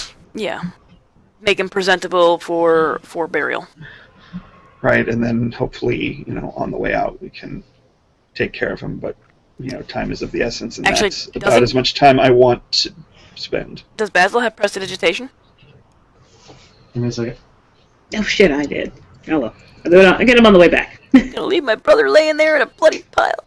That's a no. Okay. But I do druid craft that same flower that's on Ree's ring. Okay. And lavender. I place it on him and I whisper under my breath, "This is not my fault." Yes, it is. Do I hear that?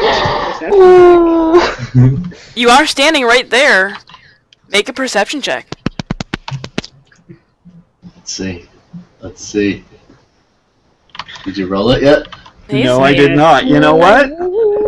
I'm going to use an advantage on this. Okay. You got a nat 20, that bitch. I was like, that's fucked up. You totally heard him mutter, "It's all his fault." I said, "This is not my fault." Yeah. Oh, you totally heard him say, "This is not my fault." I turn to Basil and say, "What is not your fault?" This is gonna get real interesting, real fast. Oh no! Take it away, you two! This man's death? And why would you think that it was?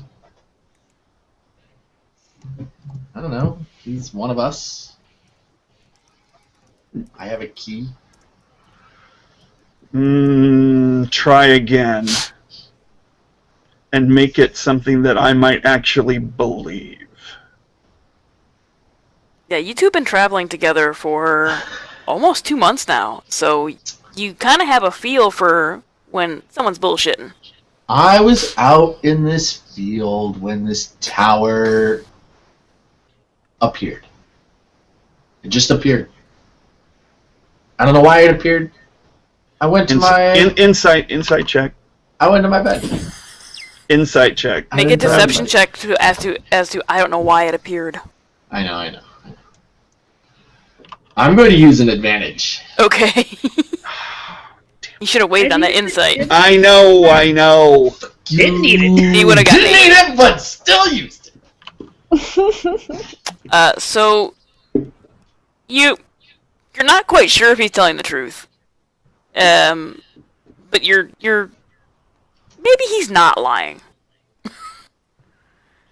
It's not a definitive thing because you're used to him always full of shit.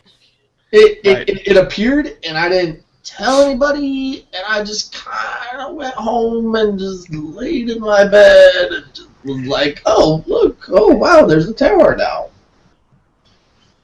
I just didn't tell anybody. I didn't know he was going to appear on a damn dwarven fortress underground. Who didn't know there was a dwarven fortress underground? Yeah, who'd have thunk dwarves live underground? They live in mountains, I think. I don't know. Wait a minute.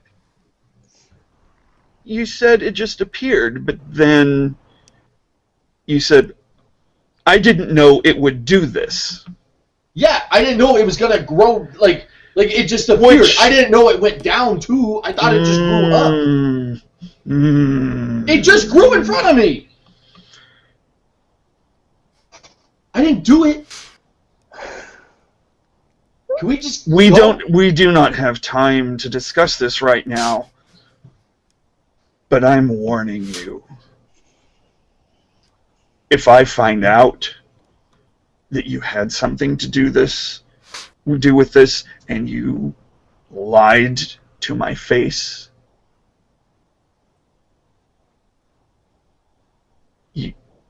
you're going to wish that I had killed you a month ago. Oh, shit. And I turn and go, making sure that my cloak billows effectively. As you like speed walk to get your plate billowing. It's like No, because I can, as I stand up, I can do an appropriate turn to make it just kind of swirl as I walk. So he Just turns on his flourish. heels. He turns on his heels very quickly. Just to give a little cape flourish. For dramatic effect. We might have a PC kill. That's a possibility. I mean, I'm not gonna.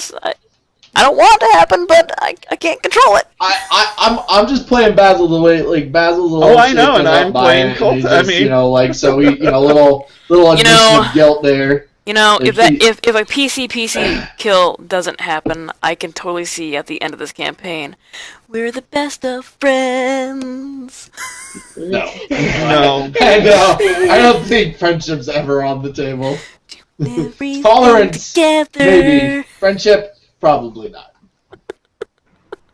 And I stride quickly, hoping that I leave him in the dust. Your retirement. Go ahead. Leave him in the literally. dust. Yeah. Your retirement years are going to be spent skipping hand in hand through fields of flowers. As he leaves me in the dust, I want to double back and grab that journal. Okay. That was quite a jog back up. That is quite a jog back up. Yeah, I mean, it's out of the cavern, back up the stairs, several landings. It's cool. All right. Okay. Yeah. He's alright with it. Yeah, he's so Basil is kind of out of what's going on right now, as Koltesh kind of double times it to catch up with Claudia and the rest of the group. Doesn't take very long. They're kind of. She's fucking bolting it down these. She's going. Like, stay to the right. That's all I said was stay to the right. Yeah. Lee's probably skipping. Jesus Christ! Like, cheerfully skipping? No, just like, this is creepy. Here's the tension. Interesting. When I catch up to Claudia, I will say to her, he denies it, but I'm almost positive Basil had something to do with this tower. You said there was there's a blanket on the bed up there? And I look back back behind me to see, is it obvious to me that Basil has not followed? I have short legs. It could just be I'm taking my time. Well, I mean, how much distance? So if you're double timing, you're running 60 feet. If he's double timing and he's running what? 50. 50? Yeah. You don't think Basil would double time it though, just knowing Basil. So he I mean, if I was running back to grab something, I might double time it to get that. No, but like to follow the group, you probably wouldn't double time to catch up because you heard just stay to the right, so you know you'll get there eventually. Yeah. He would be out of your dark vision pretty quickly. Okay. And by the time you caught up with Claudia, yeah, he would be out of your dark vision. You wouldn't know if he was following or not. Just wanted to make sure. Okay. So it takes quite a bit of time to get down to where Theder, because you're assuming this dwarf that just died in front of you is Theder, told you to go. Probably about 20-30 minutes of walking. There is some steep decline in some of the tunnels. There are steps that you have to go down. And eventually, you open up into a well-lit-ish. They're dwarves, they have dark vision, but they don't always they're not fucking trolls living in the dark. We're whalers on the moon. Or Morlocks. They're not Morlocks. Into a very kind of well-lit area. It's low light. What looks like almost a square in a town. There are buildings carved out of the rock that have windows and doors. There is what appears to be a well in the square, and off to the side of the square there is a particular building that Koltesh can read the sign of that just says medical. I point that out to Claudia. Alright. Okay. And I presume we head for that building. Yeah, we do. And I think at this point, Claudia is going to go ahead and do a comprehend languages so she can at least understand what's being said. Like, she still can't speak Dwarven, but this way. Okay. But you know what's being said. Okay. Yes. Alright. You make your way to the building marked medical. And the door, it's open. They keep it open. There's really no point in locking it down here. But it does have a door in the event of creatures that live in the dark caverns below and wander up, and do some stupid shit. And you were able to walk in and you can see there are rows of cots and bunk beds along one side, and a clean-shaven dwarf walking around administering to a lot of humanoids, a lot of your size humanoids. Do they appear to be wearing uniforms of city guards? Yeah, several of them are wearing uniforms of city guards. You can spot one or two palace guard uniforms. Claudia, she would normally introduce herself properly if she's just going down the rows to try and find her brother. Just going down the rows. Eventually, a female dwarf who is also clean-shaven stops you and says in Dwarven, can I help you? I'm looking for... in common, because I can't speak it. I'm looking for my brother. You don't speak Dwarven, I take it. No, I do not speak Dwarven. Now she switched to common. Who is your brother? His name is Tessorir Wingard. similar complexion? Correct. Okay. She says for you to follow her, and she leads you down the corridor into a room in the back where there are more beds of individuals who are very obviously breathing but not awake. And your brother is in the corner. He has a nasty gash along his chest that has been poulticed and left open to allow fresh air and as fresh air as you can get down here. Yeah. So it's not confined and festering. And he has a open wound that is partially covered that looks like it goes from eyebrow as far back to the pillow that he's laying on. Okay. Tanya. Mm-hmm. I ran up, got the book and the blanket, and then cast Expeditious Retreat on myself. Okay. So I should be arriving around this time. Okay. Because I can basically just dash run for 10 minutes. Yeah, you can. You're stupidly fast. Yep. Yeah, for 10 minutes. And I put the blanket on top of Federer. Better? Okay. Yeah. And the book, do you keep that or do you place that with him as well? Well, I can't read Dwarven inside, just put it with him as well. Okay. So kind of like you put it under one of his hands so he's holding the book? Okay. Yeah. Alright. Okay, so you arrive about the time that Claudia is seeing her brother in this state. And I'm not winded. And of course your mother is just behind you, and you are skosh taller than she is. And she looks around you, and you can hear the Claudia's sharp intake of air, and the oh my god! She pushes past Claudia you. also, yeah, they basically rushed over about the same time. I will ask the dwarf attendant, is he poisoned? Is there any disease? Or is it just, normal wounds?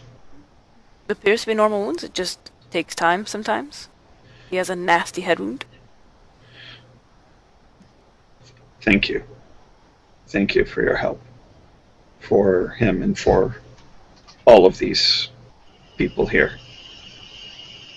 And then I'm going to go over and do lay on hands and use the remainder of my Which is points. all of it. Yeah, well, I used... You attempted to be fair, You attempted to use 10, and it didn't feel like anything happened. Oh, okay. So you still then have yes, it. Then I will use all of it, which is 25 points, focusing on the head wounds. Okay. So the dwarf attendant is standing there watching while you do this, and she she's not surprised by it, but she's like, because the head wound it closes more. It's still a little gashy looking. It's like a depressed scar. Or the edges are raised. There's still angry edges on it. But the wound closes and it doesn't look like it's going to bleed anymore. Claudia will look up to Koltesh. Thank you. Thank you. Turn back to her brother.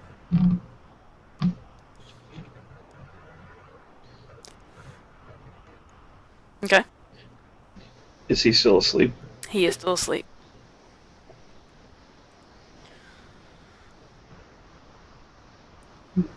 I step back to make room for both Claudia and her mother to be there. Mm-hmm. All right. The attendant who led you back here asked, so the way up is clear now? You all look like you haven't dealt with anything. It is clear. The enemies are gone. they got what they came for and left. Unfortunately. Very strange that individuals from... It takes her a moment. From Nicopolis? Correct. Almost questioningly. Entered in that region. There should be no surface openings. There is now. A magical tower appeared somehow outside the city limits that, upon descending into it, it connected to the upper levels of wherever we are now. Also, Feather has passed away. Feather. I don't recognize. He was isolated. He's isolated himself for centuries. I am not sure who would and wouldn't know. He had been part of your group 600 years ago, I believe, and isolated himself since then to protect the item that the invaders came to take. She's a little surprised when you said 600 years ago, because I think the average lifespan of a dwarf is, 400 years? Is it? I think so. It's not that long. Yeah, so now I guess Claudia's got to pause and think about that for a second. What the hell does that mean for me? I want to say yeah, because I think I picked a number specifically that was older. That was longer than. That's a bit longer than an average dwarf, yeah. Yeah, Claudia's just gonna kind of freeze for a second, On an average, they live around 350 years. Yeah. Okay. Yeah. Thank you. I couldn't remember if it was 400ish around there. I knew I wanted something longer than they lived, so I went with several centuries. Yeah. So yeah, she doesn't know who you're talking about. She kind of looks a little like, what? When you said 600 years. Maybe one of the eldest members of our council know who you're talking about. Perhaps. May we speak with them? She takes a moment and says, I think they're going to come and check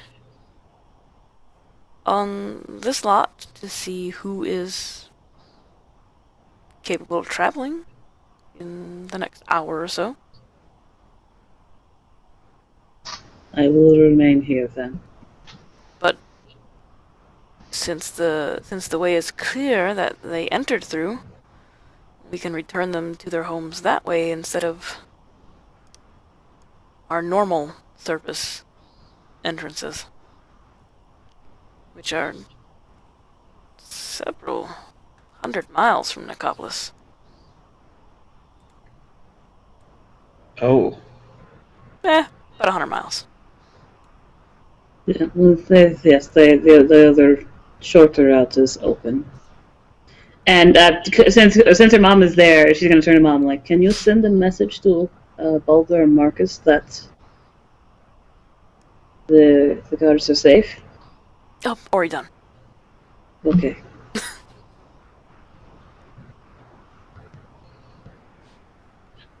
Where Go ahead. do your other entrances lead to? Are they not by Nicopolis? No, the nearest surface entrance here is the mountain range southwest of Nicopolis. Oh. Since the Gods' War, though, we don't all live in mountain ranges, as a lot of them are no longer in existence. So we've industriously dug into the earth. It's still rocky down here. Not too bad. And honestly, I've never known anything other than this. Then there must be something about the tower that appeared that created some kind of connection. And he looks at Claudia. Yes, it must be. There is some. This magical construction must have connected itself to this underground cavern. That is the only thing that makes sense. It did appear suddenly overnight. This is some serious magic.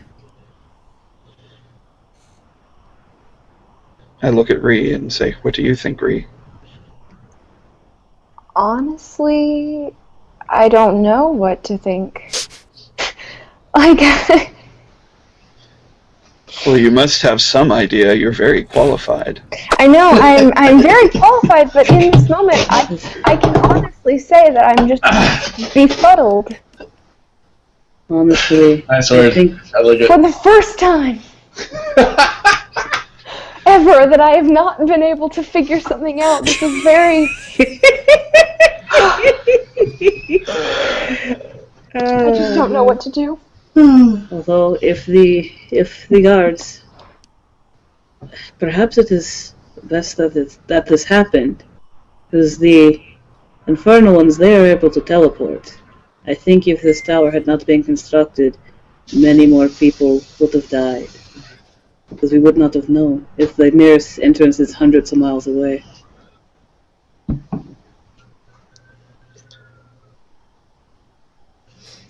Identity crisis incoming.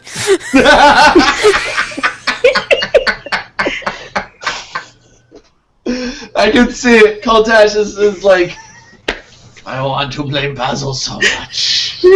So much. But it's like, is Basil this powerful? Is he?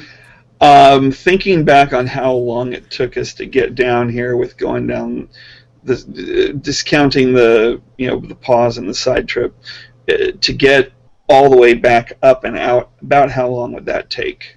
Going back through and out the cavern and up the stairs, and you guesstimate that it took better part of 3/4 of a day, because you're being cautious coming down, because you didn't know what to expect. Right.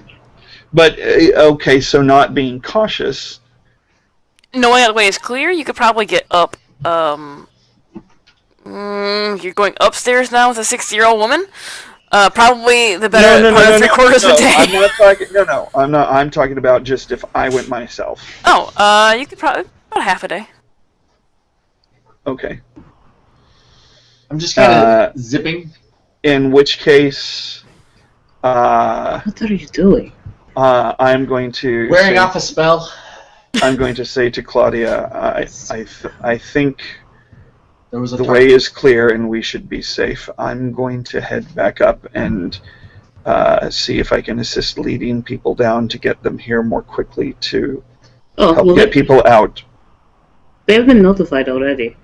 Pointing to her mom. I know, but just because they've been notified where we are doesn't mean they'll have the clearest idea of exactly how to get here. Plus, they're humans and they can't. Yeah, message only allows for a certain number of words to go. That's fair. I was like, if you are comfortable doing so, that would be appreciated.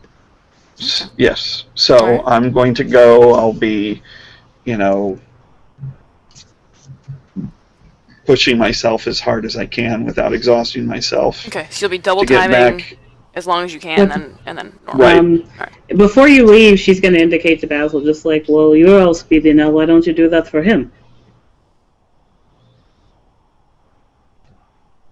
Will you allow me to touch your cloak?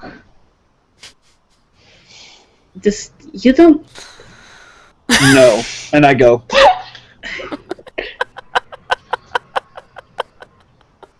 You didn't want fast cloak? Okay. Why do you make things harder for yourself? And also, what did you do that constructed the tower?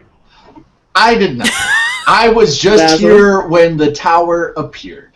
I was out in the field, and then the tower appeared, and I didn't tell anybody, and I ran away from it because it smelled of necromancy, and I didn't want to fuck with none of that shit, and so I ran away from home and told no one. Basil. What? Voltash isn't here, and I will not hit you. Just tell me what you did. You can't tell Koltesh, because he threatened to kill me. That's fine. Okay. Just tell me. I was given a bag of beans, and I was told that they were magical, and that if I planted them, I would get stuff. He did not tell me it would grow a tower.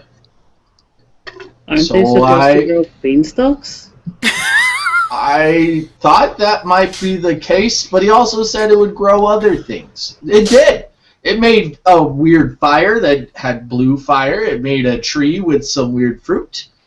It made some weird screaming plants. Mushrooms. They're mushrooms. Or mushrooms. No. They were like mushrooms and screaming plants. No, the shrieking mushrooms, yeah. Oh, okay, so it made some weird screaming mushrooms.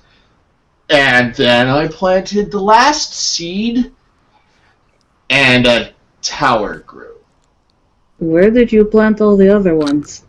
Just out in the field, around the area where the tower grew. It all disappeared.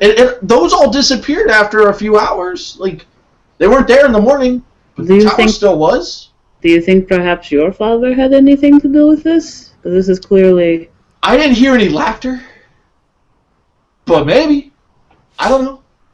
Because you are not capable of this. Oh God, no.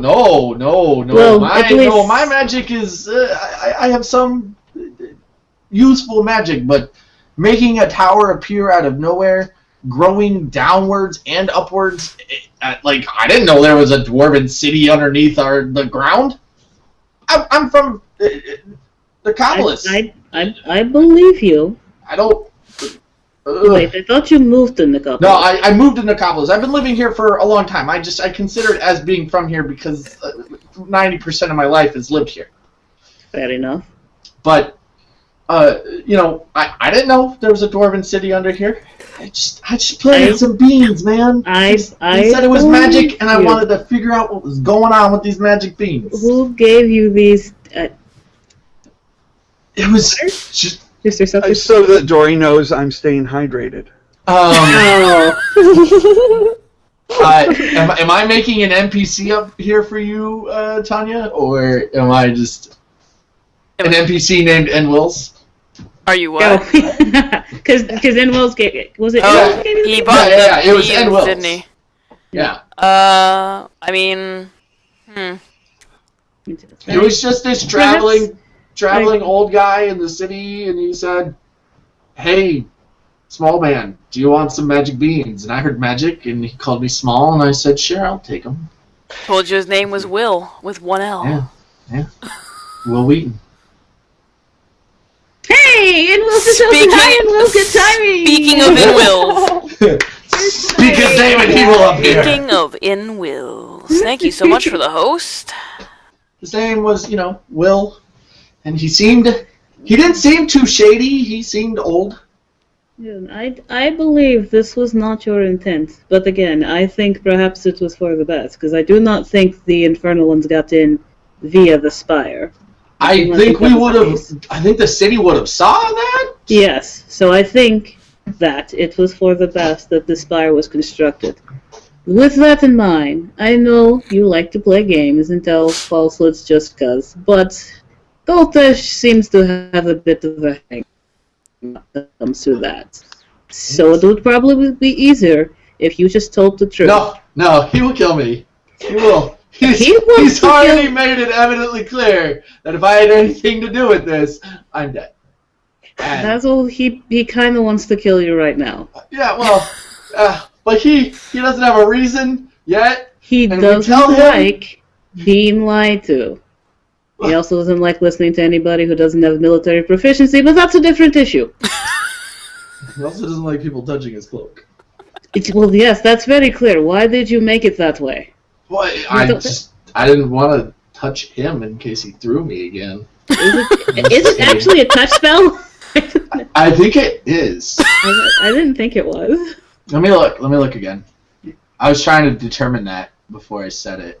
I just thought it would be cool if his cloak was what caused him to go faster. Then it would billow in the freaking air. And he'd love it! Basil, he doesn't trust you. Or if that was your intent, why didn't you explain it before? No, range is self. Range is self. So you can only cast it on yourself. So then you couldn't have done it. Yeah. Okay, never mind then. Sorry. I could have hated them, but I would only laugh at them. The thing is, because I can imbue non-magical items with my spells, I could have. Oh, so you could. Okay, now I get it. By spending a minute, I could have imbued his cloak with the. But the cloak is magical. But the cloak is magical because it's part of the armor. Oh, is it? Yeah, it's part of that armor. Yeah. Yeah. Nope. So real quick, Koltesh, you are making your way back up to the surface, and as you pass by where Theder, you laid him down, he is now covered with a blanket.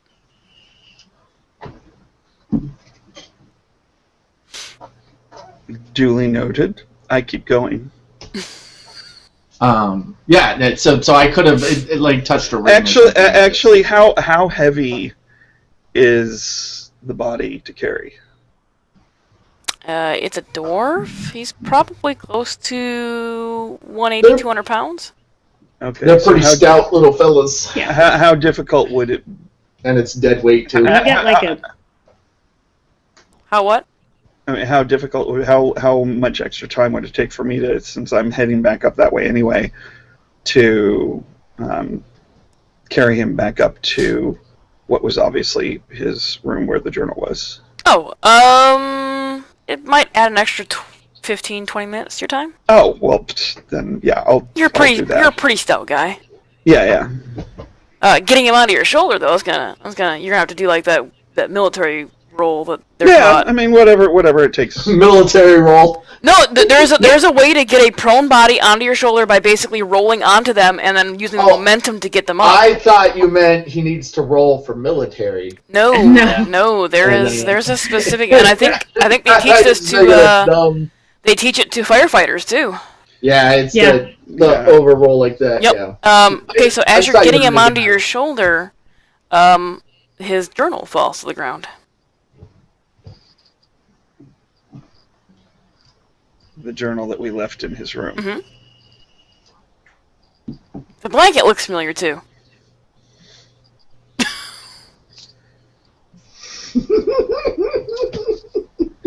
Duly noted. Basil's gonna die today. No, you might die next week. I still have a few spell slots. I make sure I pick up and pocket the journal for the time being, so I can put it back where it belonged. I still have a few spell slots remaining, so. All right. So you return his body to his room, put the journal back where it belongs, covering him with his blanket. And real quick, in Wills, you were discussed because you were the one that bought Basil the beans that led to the shenanigans thus far that have happened in this tower. And then I continue on up. Okay. Partially expecting that I might be meeting people on the way down, but if not, that's okay. When you reach the top, you can see Claudia's brother, Boulder, and her father kind of organizing another troop of soldiers, guards, to make their way down. It's bureaucracy. They have to freaking go through all the bullshit red tape. It's a good thing I didn't go. Yes. Because I would have done the same thing I did to Claudia when we... when you were over the edge? Well, the edge. They're all dead! They're all dead! Yeah, she might have murdered you. Yeah, no, telling my brother and father that the remaining family members who went down to save the other one are all dead, not the best thing. The mom went insane, now they're all dead. Well, I mean, the message got up there before you did, so... Yeah, so... Still probably not the best thing. So I will just, indicate that the way is clear, and I'm here to assist in leading them down so that we can get everybody out. And you lead them back down. What is, and it's going to take a while to get down there, Yeah. What is the rest of the group doing in this little medical thing? Speaking of which, since Koltash left, about an hour goes by, and several dwarves arrive looking pretty well dressed. Mm-hmm. Adia will, kind of like quick presentation herself, and make sure she's re-upped on Crapping languages. Right. Go ahead and go meet them because Mom's with Tessa. Like her. Yeah, she's not leaving. That's her baby boy. Yep. Oh. That's her one chance of not having a dick of a child. Claudia's not a dick. Whoa! And wait, harsh, DM. A dick of a son. Okay, gotcha. Is there anywhere I can kind of hide? I mean, there's plenty of beds that you can hide under, yeah. No, I need somewhere where I can, like, hide, and then if I get found, run. You don't know that Koltash stopped to move the body or found the journal? True. I mean, yeah. You don't know that Koltash knows anything. That's fair. So, well, I know you'd see the body. I just don't know if you would touch it. Yeah. That's true. That's fair. Okay. But yeah, so Claudia will go and greet the Lotus Elders and saying, "Hello, I am Claudia Wingard of Nicopolis." I'm going to go with Claudia, looking very official. Card out and everything. Just holding your card up as you walk up behind me. Yes. Brushed off my, very dirty clothes.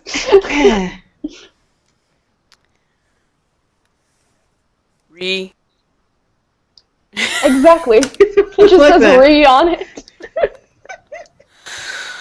Private investigator. Very qualified.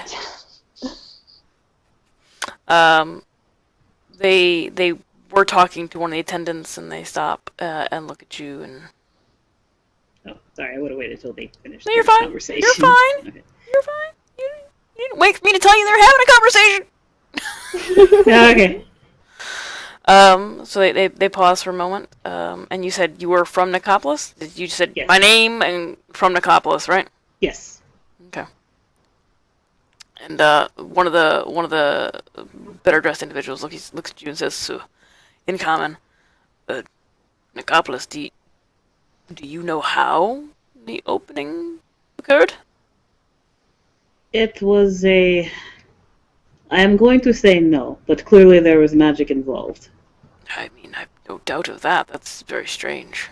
A spire appeared overnight. I am reluctant to say there's probably some sort of divine intervention involved, but I do not know of what nature. Well, hey, that old man could have been my dad. Could have. In Wills. Could have. Giving me devious beans of deviousness. Could have. You don't know. Yeah. Stupid dad. Spire appeared overnight. You did say overnight, right?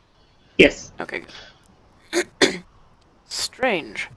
But since you arrived, and the attendant has told us that you informed them that it's clear. Yes. We can begin transporting those well enough to travel back to Nicopolis. I suspect that Correct. you servicers are worried about them. That I would not be here if I was not. Okay. My brother was among the guards that was here. Or is among the guards. He's still here. Oh, my sympathies for you then. He will be fine. He is a Wingard. We are not so easy to kill. Duly noted if we ever invade. And he chuckles a little bit. She'll just smile. You are welcome to try. It's like, don't fuck with the mage family. He's the weakest one. So sorry. He chose the blade over magic. Actually, he didn't choose the blade over magic. He just wasn't chosen for magic. Yeah, he was betrayed by the magic. Betrayed. Dirty, rotten gods of magic didn't pick him! Maybe he's not even your brother. No, bum, bum, bum. Yet another twist. He's a spy for the fiends. Yeah, then he's a terrible spy. Well, thank you for hosting today. Thank you for the host, Miss Adventure. Expendables. Getting those extra points. Getting those extra gold pieces. To the elder, speaking to her, it's just like, I was told that you might know of a dwarf from quite a while ago called Feather. Feather. And he looks to his companion, who is much older looking. And he nods. Are dwarves taller than me? Yes. Yes. Damn. Probably not by much. I think they max out at 5 foot? Something like that. No, halflings are taller than you. I'm 3'4". Yeah, they're taller than you. Well, they're trucker. The older one nods and yes, I recall Feather. He's quite old. Yes. Well, his aging process has stopped. He passed away when the fiends invaded. That is unfortunate. Yes. Do you know where his body is so we may collect it for burial rituals? Yes, and she'll indicate the last place she saw the body.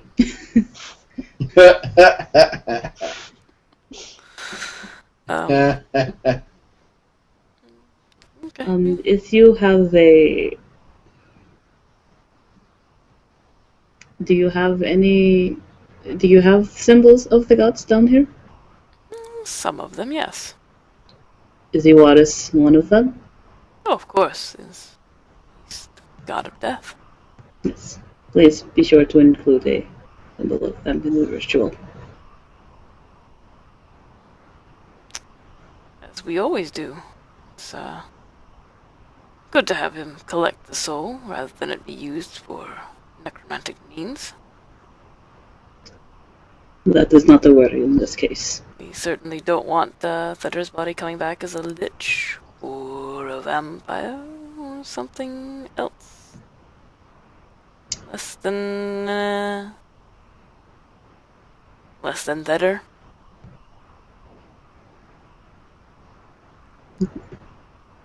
It's not. It's like his soul is where it should be. Worry not. Okay.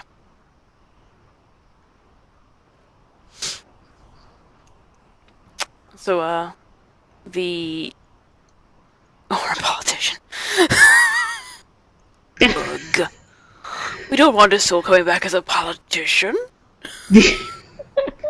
I mean, the dead can vote in elections. Ask any Chicagoan. True story.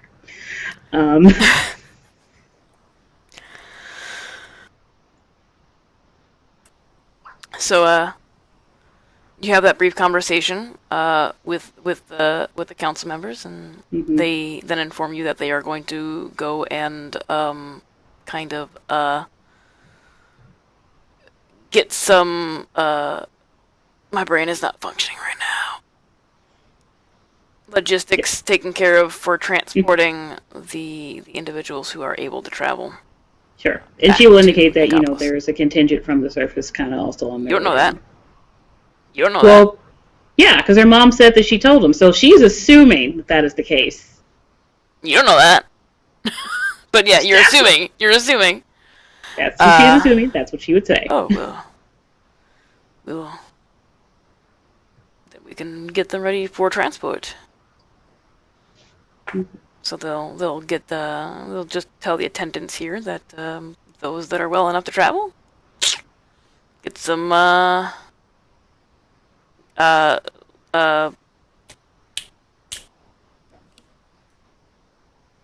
Stretcher's ready? Mm-hmm. There you go. Yep, words, guys. Words are hard. Thank you for your hospitality.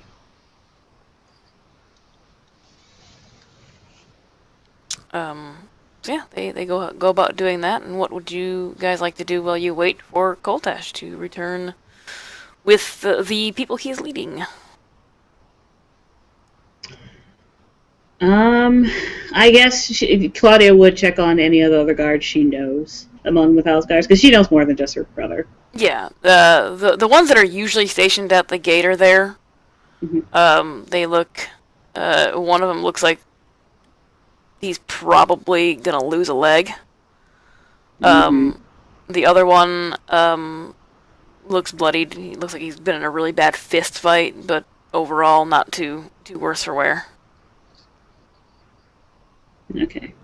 Yeah, and so she'll, just check on one that she knows, and I'm sure Alistair's checking on. He knows because he knows yes, far more than her. He is. He is checking on all of the palace guards that came down. He's been kind of moving back and forth among them since he was technically an enlisted person and didn't go the officer route that his parents wanted him to. Mm-hmm.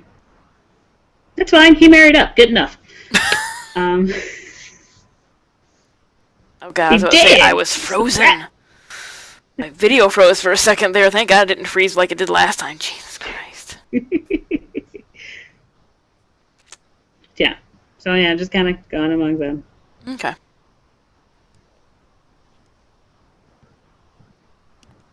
Go ahead and jump down, dum-dum. We wait. Yep. Koltash, you are leading a group of about 20 people down. What'd you do with the body? Shush, man. You're leading about 20 people down, and as you arrive at the location where you found Vetter, there are a few dwarves looking around, kind of scratching their head, going, "Where the fuck's?"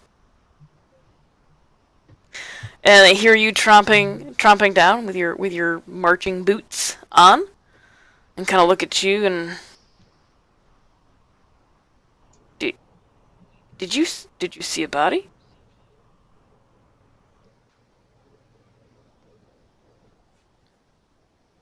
Oh, they're asking. Yeah, they're asking. They're asking you. Did you see a body? Yes, we had passed the place where he was dwelling on the way down, and so on my way up, I took him back. Oh, where is that? I'll be glad to show you if you would lead the rest. Some of you would lead the rest of these people onwards to help. There's a group of 3 dwarves. There's 2 with a stretcher, and then one that's walking with them, and whatnot. The one that's walking with them will lead the troops, the humanoid, larger humanoid troops back to the medical area.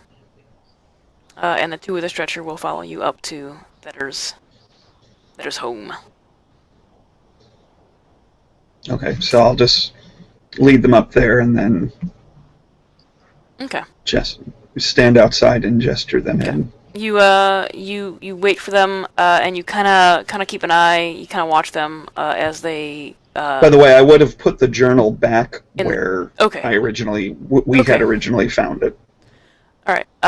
They put the body on the stretcher, and as they're going to pick it up, they spot the trunk, and take a moment and kind of look out to you. And we didn't expect that. Would you be kind enough to carry that? Oh, sure. Do they notice the journal or take it? Nope. They're just talking specifically about the trunk. The whole thing, the whole shebang. Are there any other belongings or possessions? No, literally the only thing other than the journal. Yeah, no, literally the only thing in this room is that cot and the trunk. Because the journal was in the trunk, so you said you put it back. I'm assuming you put it back in the trunk. Oh! Sorry, I didn't remember that it was in the trunk. Quite spotted. what else was in the trunk then when I opened some it? Clothing, Daggers. some clothing, a couple daggers, and a spare pair of boots. Okay. I'll pick the trunk up and bring it along. It's not very heavy. Yeah. And it's not very big. So yeah. Okay. Oh, I probably have it tucked under one arm, and I'm just following them down with the body. All right. You follow them down, and when you guys arrive at that little square, they walk towards the medical building, and kind of around to a different side because they're taking a dead body into like a back area. Where they place Fetter's body up on a raised slab of stone. And they're like, you just put his personal effects here with the body, and they'll prepare him for the rituals. I nod and put the trunk down where they indicate. All right. So then you head back in or head back out of the little area, and you can see that the group of individuals you originally started leading down are already walking out of the medical building with stretchers for people who can't walk themselves. So they themselves brought like 5 stretchers. So they're taking 5 people up in stretchers, and the rest of them are helping those who can kind of walk on their own. And they begin leading the more healthy of the surface dwellers, your guards, the city guards and the palace guards, back to Nicopolis. Is Claudia's brother one of the ones on one of the cots? No. He's still in the medical building. Okay. Before they leave, I look for the attendant that had greeted us before and ask, why he wasn't being taken first. She explains that those in the back room are the worst of the worst. So they had more room between cots, so they weren't accidentally jostled.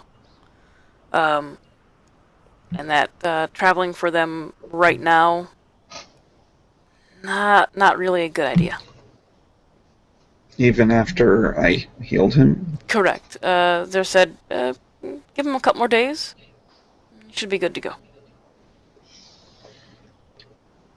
Then I'll see if I can... He's in good hands.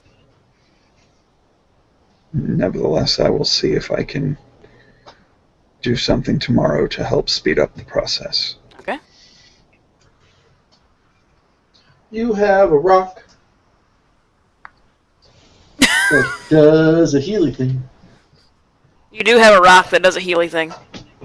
You have a rock. Yes, but it's from Basil, and so I don't trust it.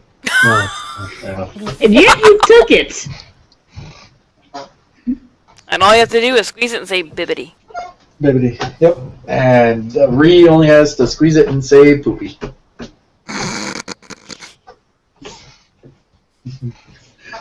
But speaking of Basil, I now look for Basil. Where is Basil? I'm assuming you probably didn't go too far from that medical building, since it's really the only thing you know. Yeah, I was chilling probably around Ree and Claudia. Yeah, you find him. He's back towards the back room, but not in it. I'm assuming Ree and Basil probably aren't going in there because there's not a whole lot of room. Yeah. Making sure that Claudia is there and within earshot. Yeah, she's there. And Ree as well. I asked Basil, what were your intentions in going back to Thetter's room? To get... Sorry. Try it. Get the journal. I got him a blanket and his book. I looked through the book. He was one of our brothers. I don't know. I thought there might be pictures. I can't read Dwarven. I wasn't going to keep it. So then I put the book on his body.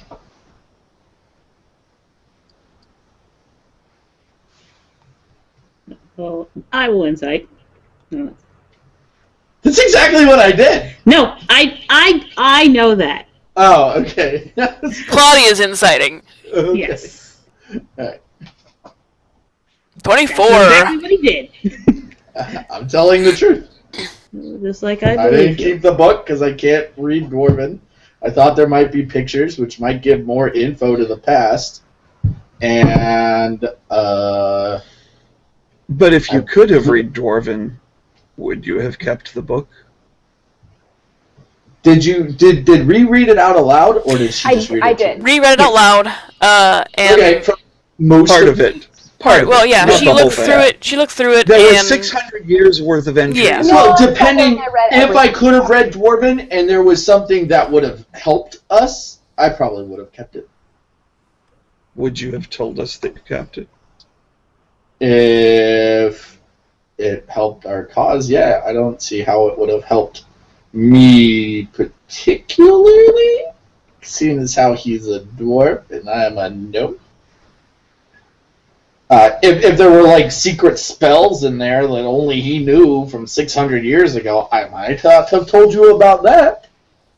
But I probably would have told you the important stuff. The I gist see. of the situation.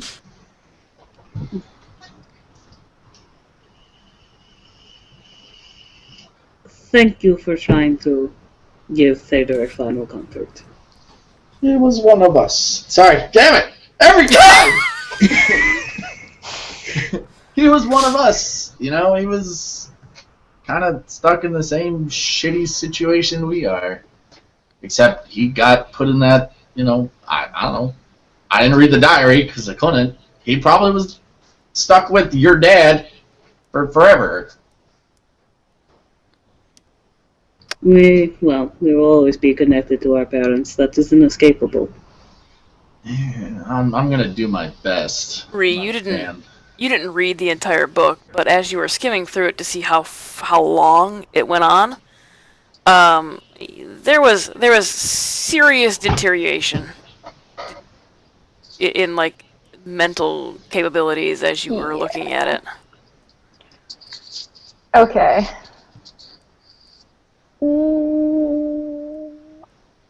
I feel like... You probably wouldn't have said that immediately. Yeah, no. Like, You're no, like, this guy looks like he's getting batshit insane. Yeah. Well, when you're on your own for Centuries. years. Centuries, yeah. With no one else to talk to but your crazy goddad and yourself. Yeah. Yeah. I don't know if Ree wants to share that information or not. That is up to her. I feel like maybe as his life went on, he perhaps wasn't in the best mental state. Let's just say that. Well, he was isolated for centuries. That does not lend itself to Yeah. optimum. No, he was probably crazy. I wonder if Atix had a hand in that. Well, he was sane enough at the end. That was what's important. Sane enough to tell us the information we needed.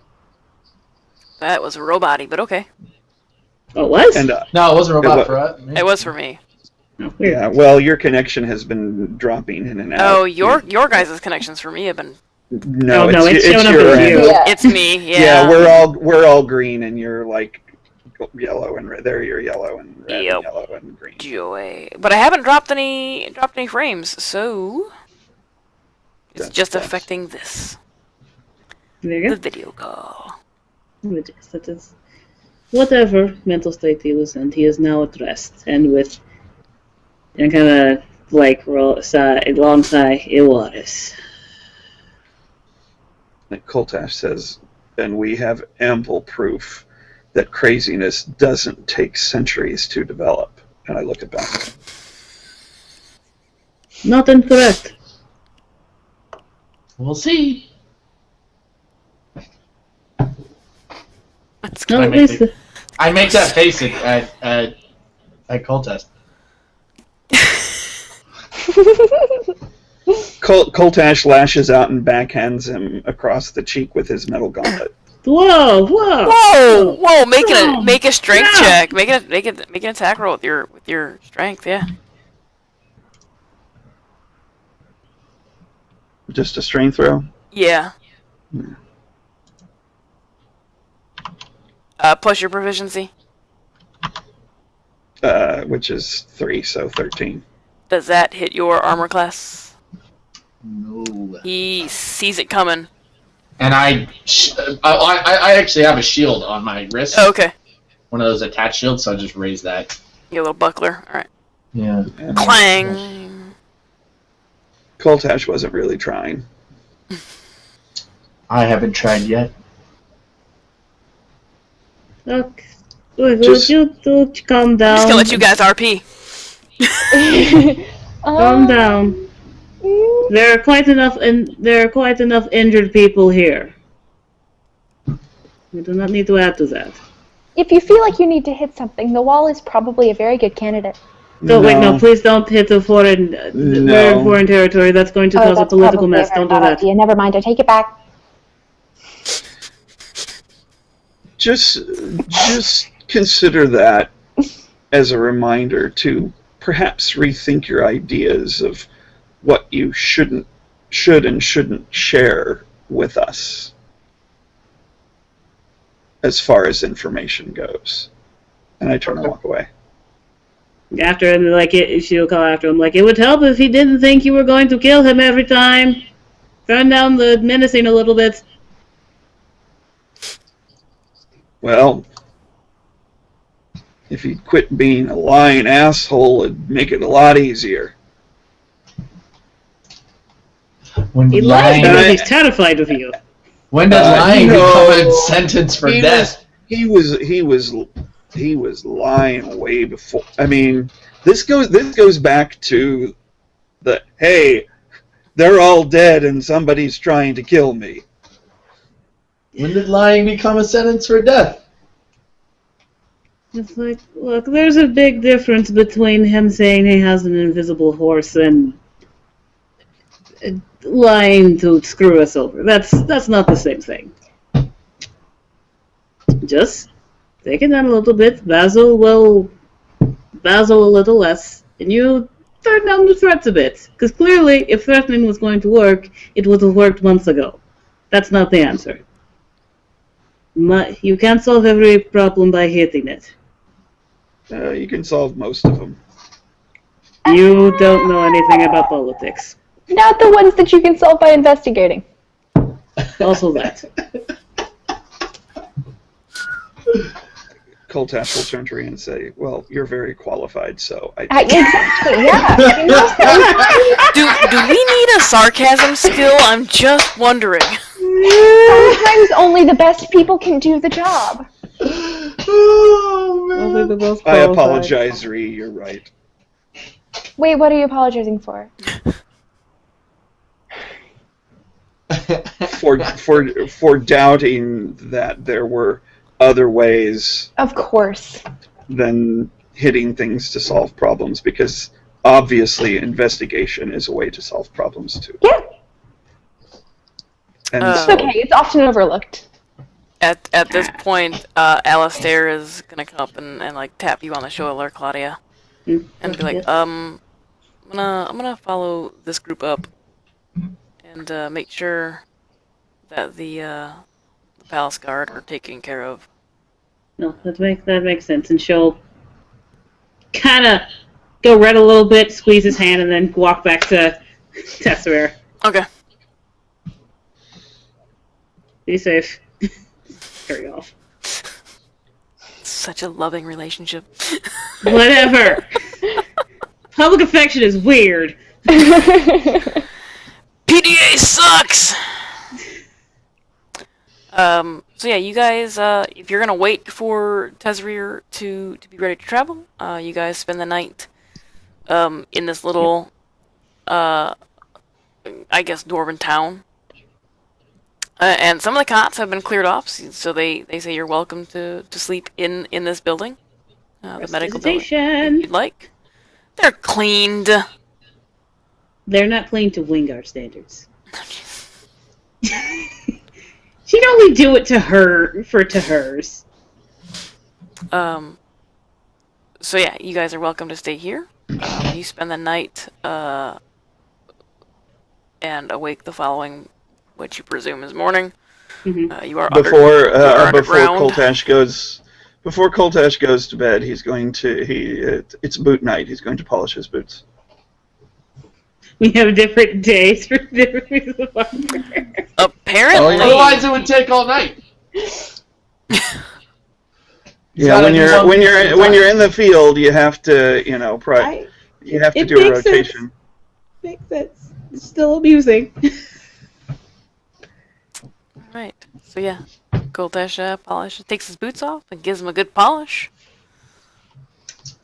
In the morning, I go to Ree specifically, and I tell her, I was like, you can get rid of that rock now. It doesn't have any magic anymore. Okay. I was excited about it. I'll give you another one that when we go into battle next time.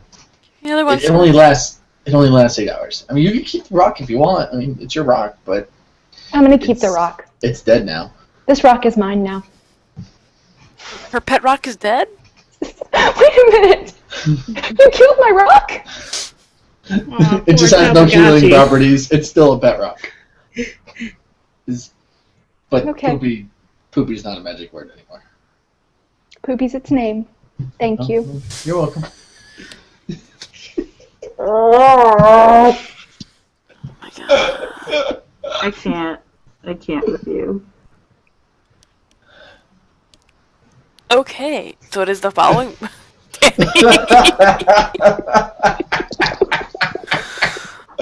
Wow.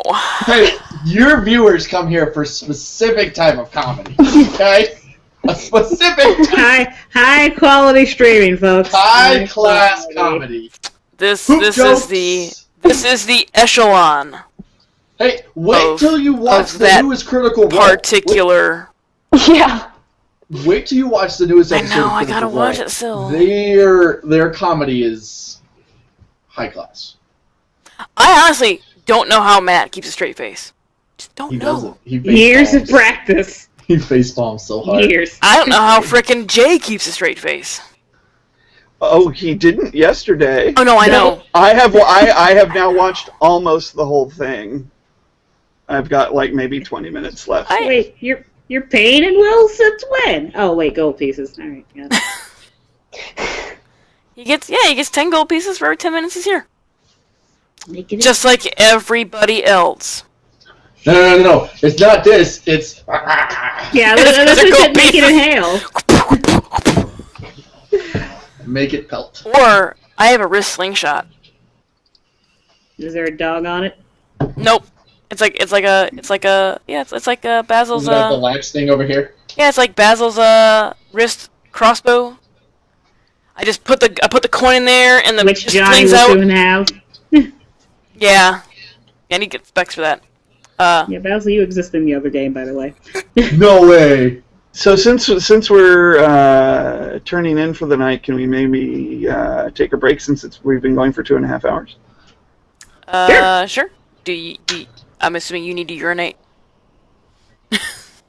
We don't have to specify. Let's just take a break. Would like to take a break. Perhaps other people might like to take a break. Take a break. Too. I was gonna call it a little early today. The Friday night game. The Friday night game. Oh, were you? Yeah. Oh, okay. But if you need a break, go ahead and take a break. We'll finish up when you come back. No. I mean, if it's not going to be much longer, then no, it probably won't be much longer. All right. So you call it a night, and you wake up the next morning, feeling a little weird, a little claustrophobic. You're underground. It's not a good feeling, even though you're in very spacious building.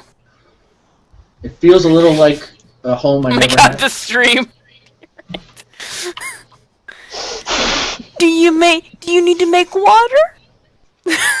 Do you need to make? As some people say. Do you need to go dookie? You need to go to the party. You wake up the next morning, and I'm assuming Koltesh is going to go over to Tess and do another lay on hands. Mm-hmm. Okay. This time closing up the chest wound. 25 points. Well, doing that, but also doing everything I can with the head and face wound, basically kind of do plastic surgery and make sure that there's no scarring on the face. I'm going to go over there and heal him too. He's going to have a scar. Well, as little scarring as possible. Okay. I'm going to go over there and heal him too. What? Are you open palm? I have lay on hands too, remember? Oh yeah, cause the body she inhabited. Yeah. Oh shit. Healing punches. Yeah. She punches that open chest wound. His body horrified. Pulls it out. Yeah, no, you're like a faith healer. Be healed. No. Like she just grabs the open head. palm. Ah! Yeah. You're healed, bitch. That's how she heals everybody from now on. She just headbutts the shit out of everybody. You're gonna need to work on that southern accent when you do the be healed. like if somebody's like, man, I got a headache, I can fix that. Gah! Heal, bitch. 2 points of healing. God. I did used to do stuff like that with my dragon shaman back in 3.5. There you go. Okay. Jalapeno. Be healed. Be healed. Be healed. Get better.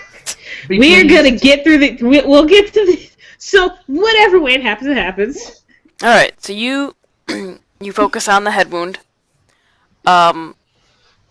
and you get the feeling that a lot of what you're pouring into this is internally.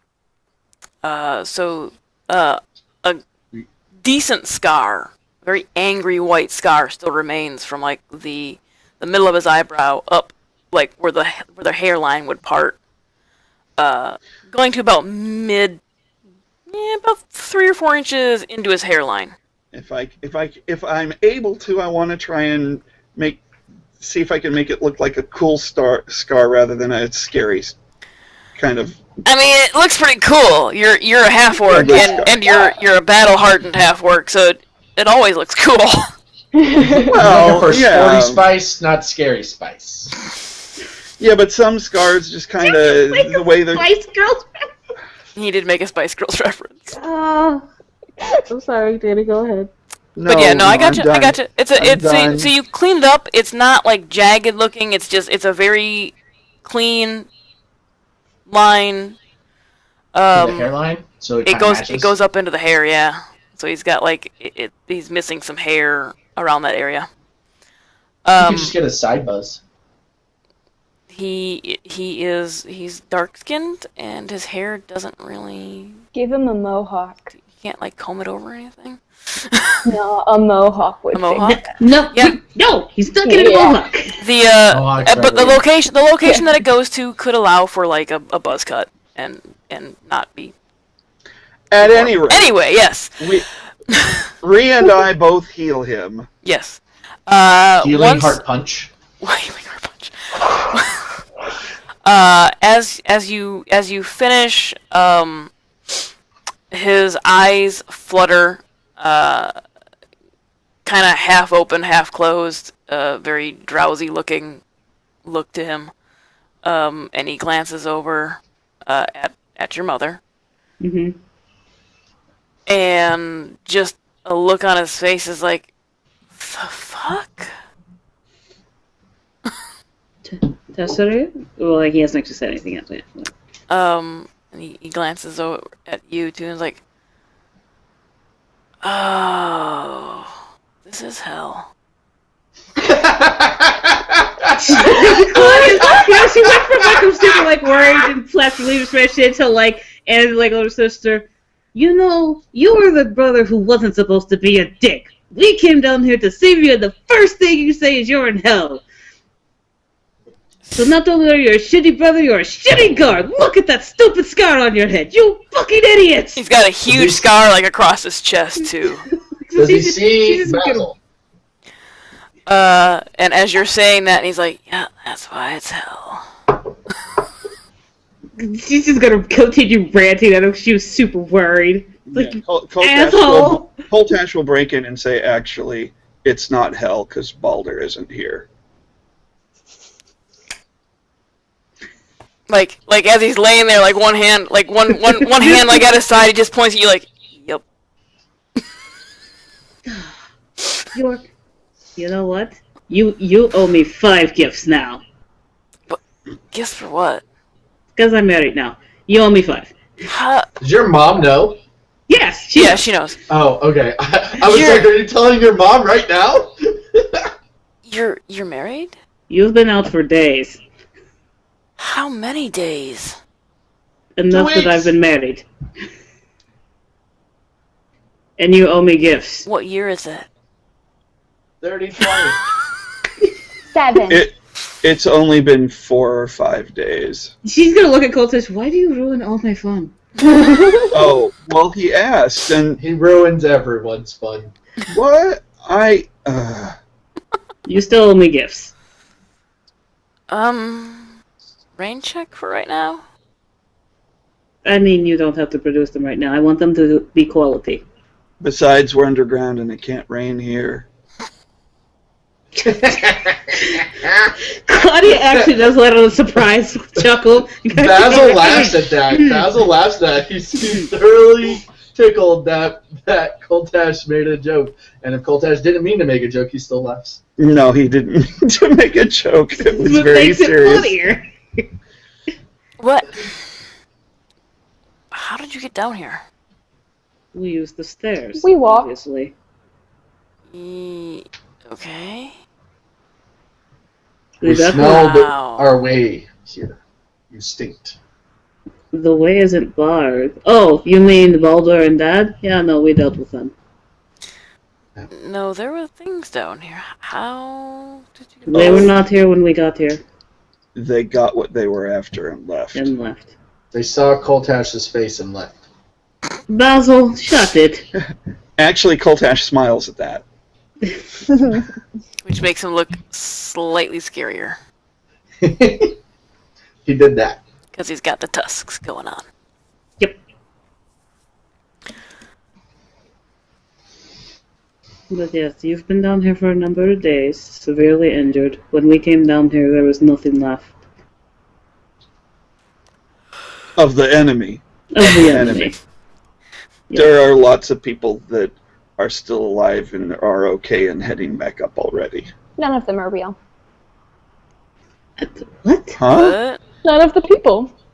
What are you talking? Are you still hung up on that Nifladora thing? She's right.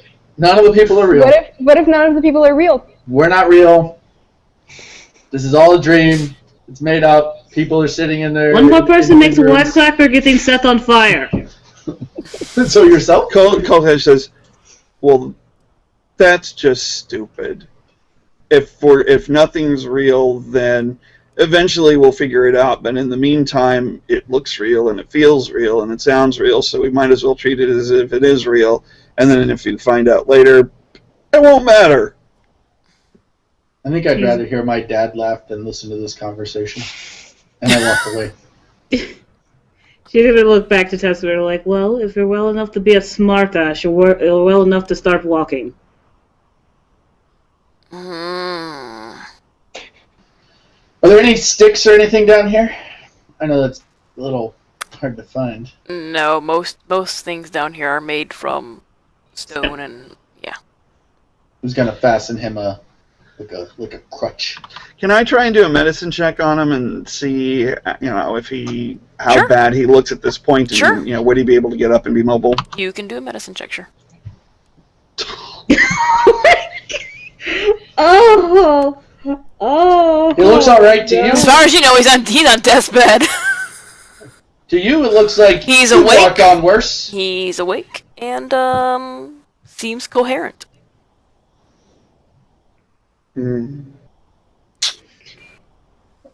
I go up to him. I thought you walked away. I thought you walked away. I came back. Yeah, he can't, because he was going to walk away, like make like a crutch or something, but can't do that, so he's walking back. But I came back with a rock. And I give it to him and I say the word stupid.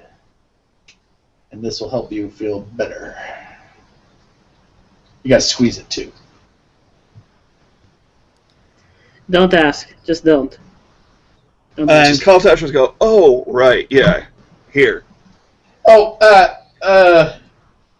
and it only lasts 8 hours. So he kind of glances down at the rock for a second and says, and he kind of pushes it back towards you, like, that is really stupid. And it's, and then he said stealing words. Yeah, it casts stealing words.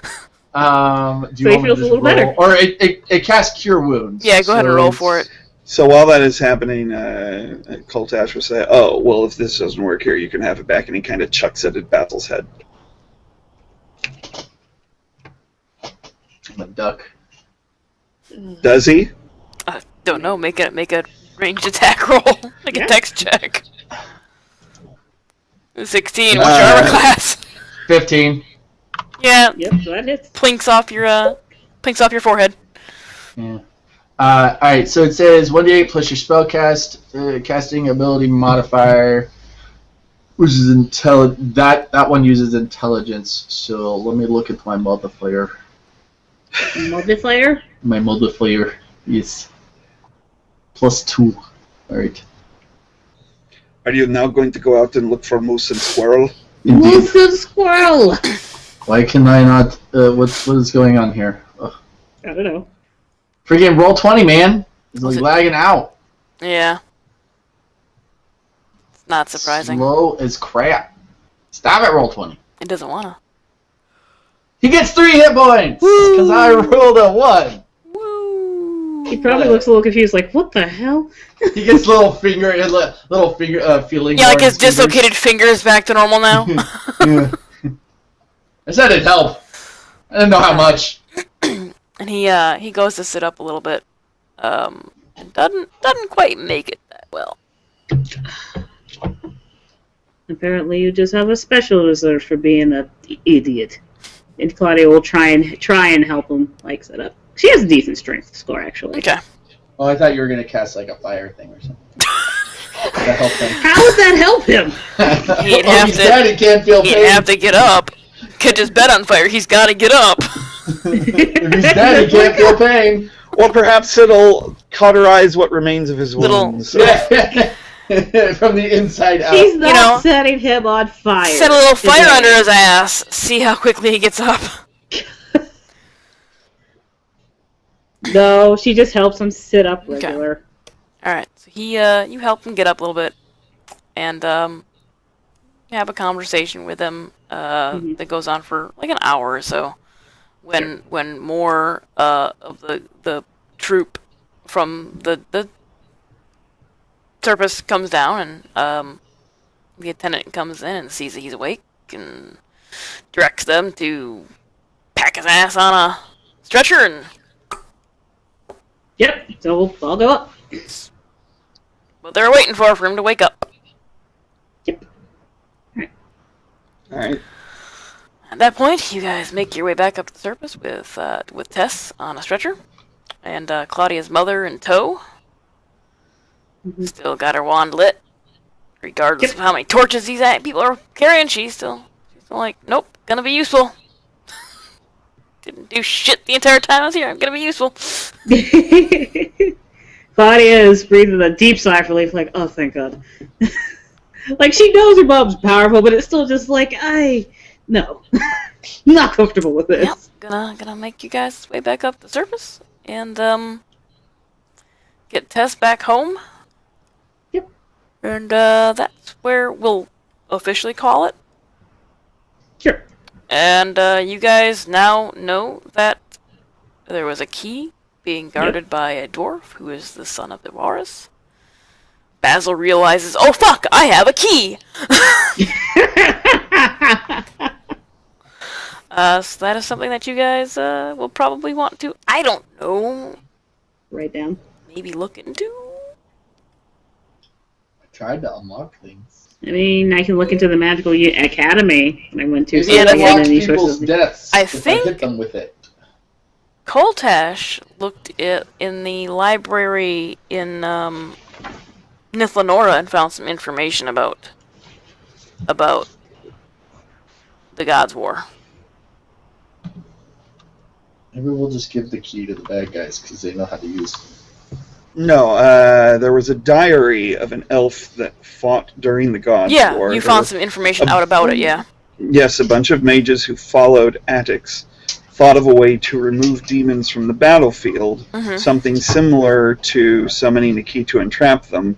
During the last days of the war, many demons were entrapped, except for one, and the key that was constructed to trap that demon was not used, and it was a larger black key. Oh, the one we have, theoretically. Okay. So yeah, that's where we're gonna call that. I am going to do the drawing for the giveaway Do that. in like Draw it up. Hey, we'll look, I muted say it that time. in like 2 minutes. So if anybody wants to get in on those 3 minis, do it now. Do it quickly because it's gonna happen. Also, if the cast wants to go take a break real quick. Yeah, go ahead and go take a break real quick, and we'll come back and do the ending spiel. Let's see if we can sharpen the key, and if we stab it into somebody's body, it'll unlock their death. Sure. I- Absolutely. Yeah, Rhea agrees. Dan, if you wanna take your break real quick, we can come back and do the ending spiel. Because I'm gonna keep you around for a little bit to pick the next charity as well. Oh, okay. Before I go, I'm going to ask the burning question: how do you organize an outer space party? You plan it.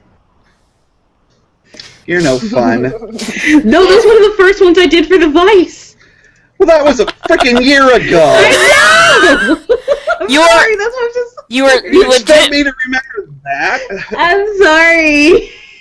So, Danny, At least you could have given it the good delivery. I'm sorry. Come on. I'm Danny, sorry. That wasn't rolling with it and trying to make it I funny. should That have- was no, just I should have. squishing it down I into should the have. ground, I should have. I'm sorry. pressing every ounce of humor out of it, I'm sorry. leaving it a bloody, lifeless husk, I'm sorry. devoid of humor. I'm sorry. I legitimately have no idea what Delval is talking about in chat. Danny, just for clarification, you said that you found out there was an elf who had the key but never used it. Well, there was a group of elves, mages, who Yeah. followed Attics, who had been constructing keys to entrap demons to remove them from the battlefield during the Gods' War. There was one particular demon who was not caught, and the key to trap that demon Was which the was black a key. larger black key, and it Got it. was not used to trap that demon. Okay, sorry, my roommate came in the room, so I had to mute myself, so I only caught, like, that last bit. And I just wanted to get some clarification. Cool beans. Okay. So, it's like a Pokeball for demons. Sure. Pokey key. Pokey. Pokey key. Kiki. Pokey key. It's like T-ball. Monchichi. It's like Monchichi, but Pokey key. Did you see Drag Race? No, I haven't yet because We're still alive, guys. Yeah, I was. Alright, I'm gonna go be. So yeah, that's on the schedule for tonight. All right, gonna do this drawing, Okay, folks. sorry. We're gonna close the giveaway, and then we're gonna draw a winner, which is, I mean, pretty much a given. Yeah. I wonder who's gonna win. Oh, wait for it with a 100% chance to win. Yay! Congratulations, White Snow! Yay! Woo! Art. You did it!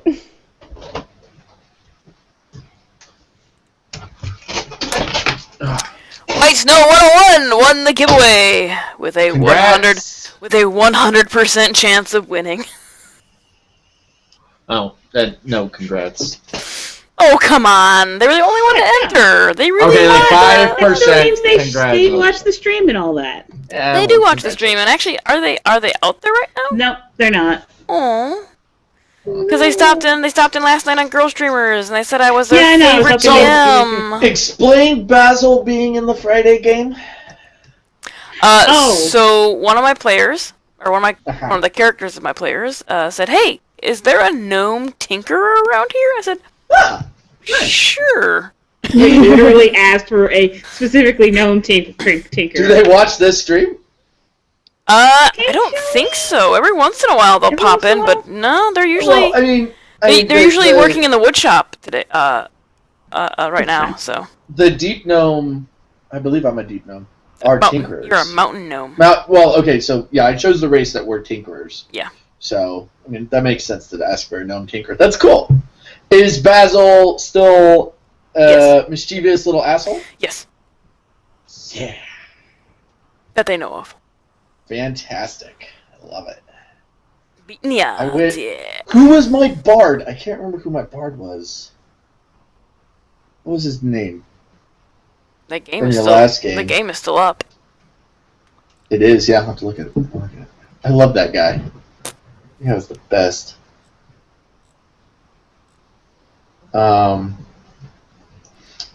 So are you still having player trouble in that Friday game?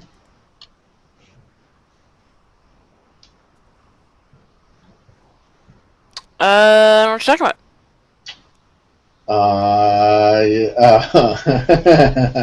Okay. Sure thing. Ponri Songsteel. Yeah, Ponri Songsteel. Oh my gosh, Ponri, who did pretty amazing in that last fight. To be honest, I'm sad I couldn't play. Actually, I think I recall the first session we had. I think I called him Ponri. Pretty sure I called Jeff's character Ponri. Ponri Songsteel. Yep. Yeah. In the first session for this game, yeah. I think you might have. I don't remember. I think I did.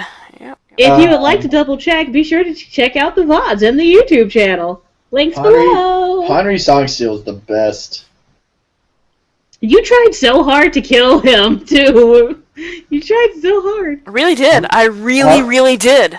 I'm just sad I couldn't finish out that game. Yeah, no, she tried to kill you after you had to leave. And I'm like, no. Stupid life. Every time I turned around, I was like, "No, you can't kill him. We're gonna let him be alive." I'm like, especially because I got that awesome instrument that let me cast fly and levitate. That instrument was dope. Yeah, it was. That was a legendary item too. Let's go ahead and start the end spiel. I will notify White Snow 101 of their winning and get their information and send them 3 D&D minis. I gotta take that link down in the panel. But hey guys, thank you so much for stopping in and watching. As always, the D&D games on my channel run for charity. There will be a new charity next month. Don't know what it is. We're gonna pick it after the stream is over. Yeah. But if you would like to donate now, before we leave, to help get us up to closer to $200, you're welcome to do that. And you can still purchase things for the players, and we'll just kind of roll those purchases. If you get a magic item, we'll roll it over to next month. So it'll last the month for the coming month. Just give me another bag of beans. What could possibly go wrong? We'll be fine. Nothing could possibly go wrong with that. But like a magical detective's license. Yeah, no. It actually makes her fully qualified. She is fully qualified. No, she's very qualified. Very qualified. But very qualified. Hey, this would make you fully. If you guys haven't done so yet, be sure to stop over to the Girl Streamers channel and check out the VOD for a game I DM'd last night. It was Surprisingly full of guys. No, surprisingly entertaining. Like for the fact that I think only 2 of them have played within the last 5 years. Both Carice and Misadventure hadn't played for like 20 years. Roleplay doesn't really kind of go away. No, it doesn't. It was very entertaining. It is full of laughs. It is full of really inappropriate jokes. If you watch the VOD, make sure to keep an eye on the chat too, because I called an inn the Bloody Badge. Police badge. Because it was a cop bar. And because I did it... Some people misheard that. Yep. And I did it in an accent, so like, oh, the Bloody Vag? So there's nothing but like... That's exactly what I thought they mixed it up for. That was exactly it. There's like just a slew of period jokes in the chat. Oh, well then. And then one of the players, their husband texted them about padded armor helping to deal with that. Oh my god. Wow. Yeah. Wow. We broke Jeff. We broke Jeff. It's about a 4-hour game. So go check it out. It's super fun. And then I was thinking you could, buy an enchanted tampon. What? Wow. Wow. Wow. Wow. Wow. But Danny is back. Let's go around and tell us who you are, where we can find you, and why you tolerate Jeff. Go, Alicia! I don't know why I tolerate Jeff. I'm sorry. Why you tolerate Basil? Because Jeff's actually a really nice guy. Oh, that's true. Amazing. So Basil, nothing like Basil. I am Energy9. I live stream video games where I live stream video games on Twitch and swear a whole bunch as I fail. I will be going back to The Witness today, probably in maybe an hour and a half. There's not nearly enough swearing in that one, though. It's a puzzle game, and I still managed to swear quite a bit. So, also, you can catch me on Twitter, NNG98. I tweet random stuff at random times, so there you go. If I can manage to find the appropriate Canadian channel, I will live tweet Drag Race when it happens, if I can find that channel. Yeah, and that's my thing. So I'm a player here. I'm a player in T. Fredrickson's Friday night game at 8 p.m. Eastern Time, the Bloody Bucket campaign. Different character there, and then also 2 p.m. Eastern Time on Tall Squall's channel. I play a very different character there as well. She does not have an accent. I don't know why I'm doing this. 2 p.m. Eastern Time. She doesn't sound like this at all. Not at all. On Saturday. On Did I say Sunday? Saturdays. You didn't say. You didn't say. Oh, at Saturdays at 2 p.m. Thank you for joining. Wow. Don't know where that came from. Dory? Hello. I'm Dory. I can be found on most of the social medias at Whimsy Queen. And I have started painting things, mainly jackets. So if you guys like supporting charity and you like cool original art, I'm gonna...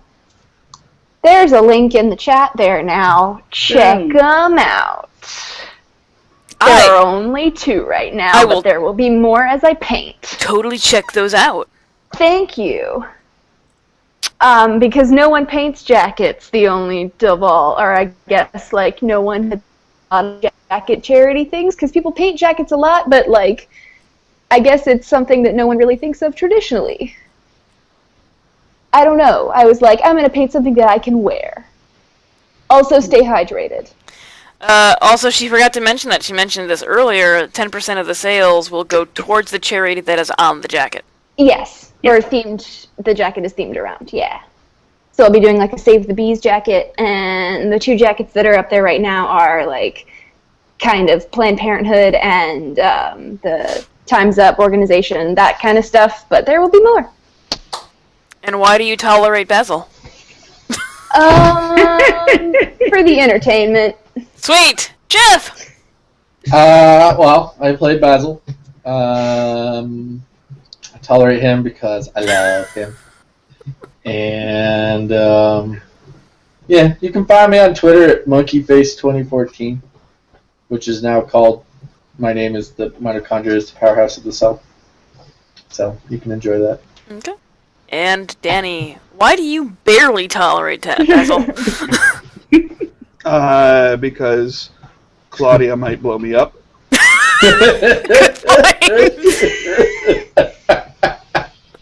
Probably not on purpose if it makes you feel better. Please tell us who you are, where we can Just find you. Just having the mere capability is enough.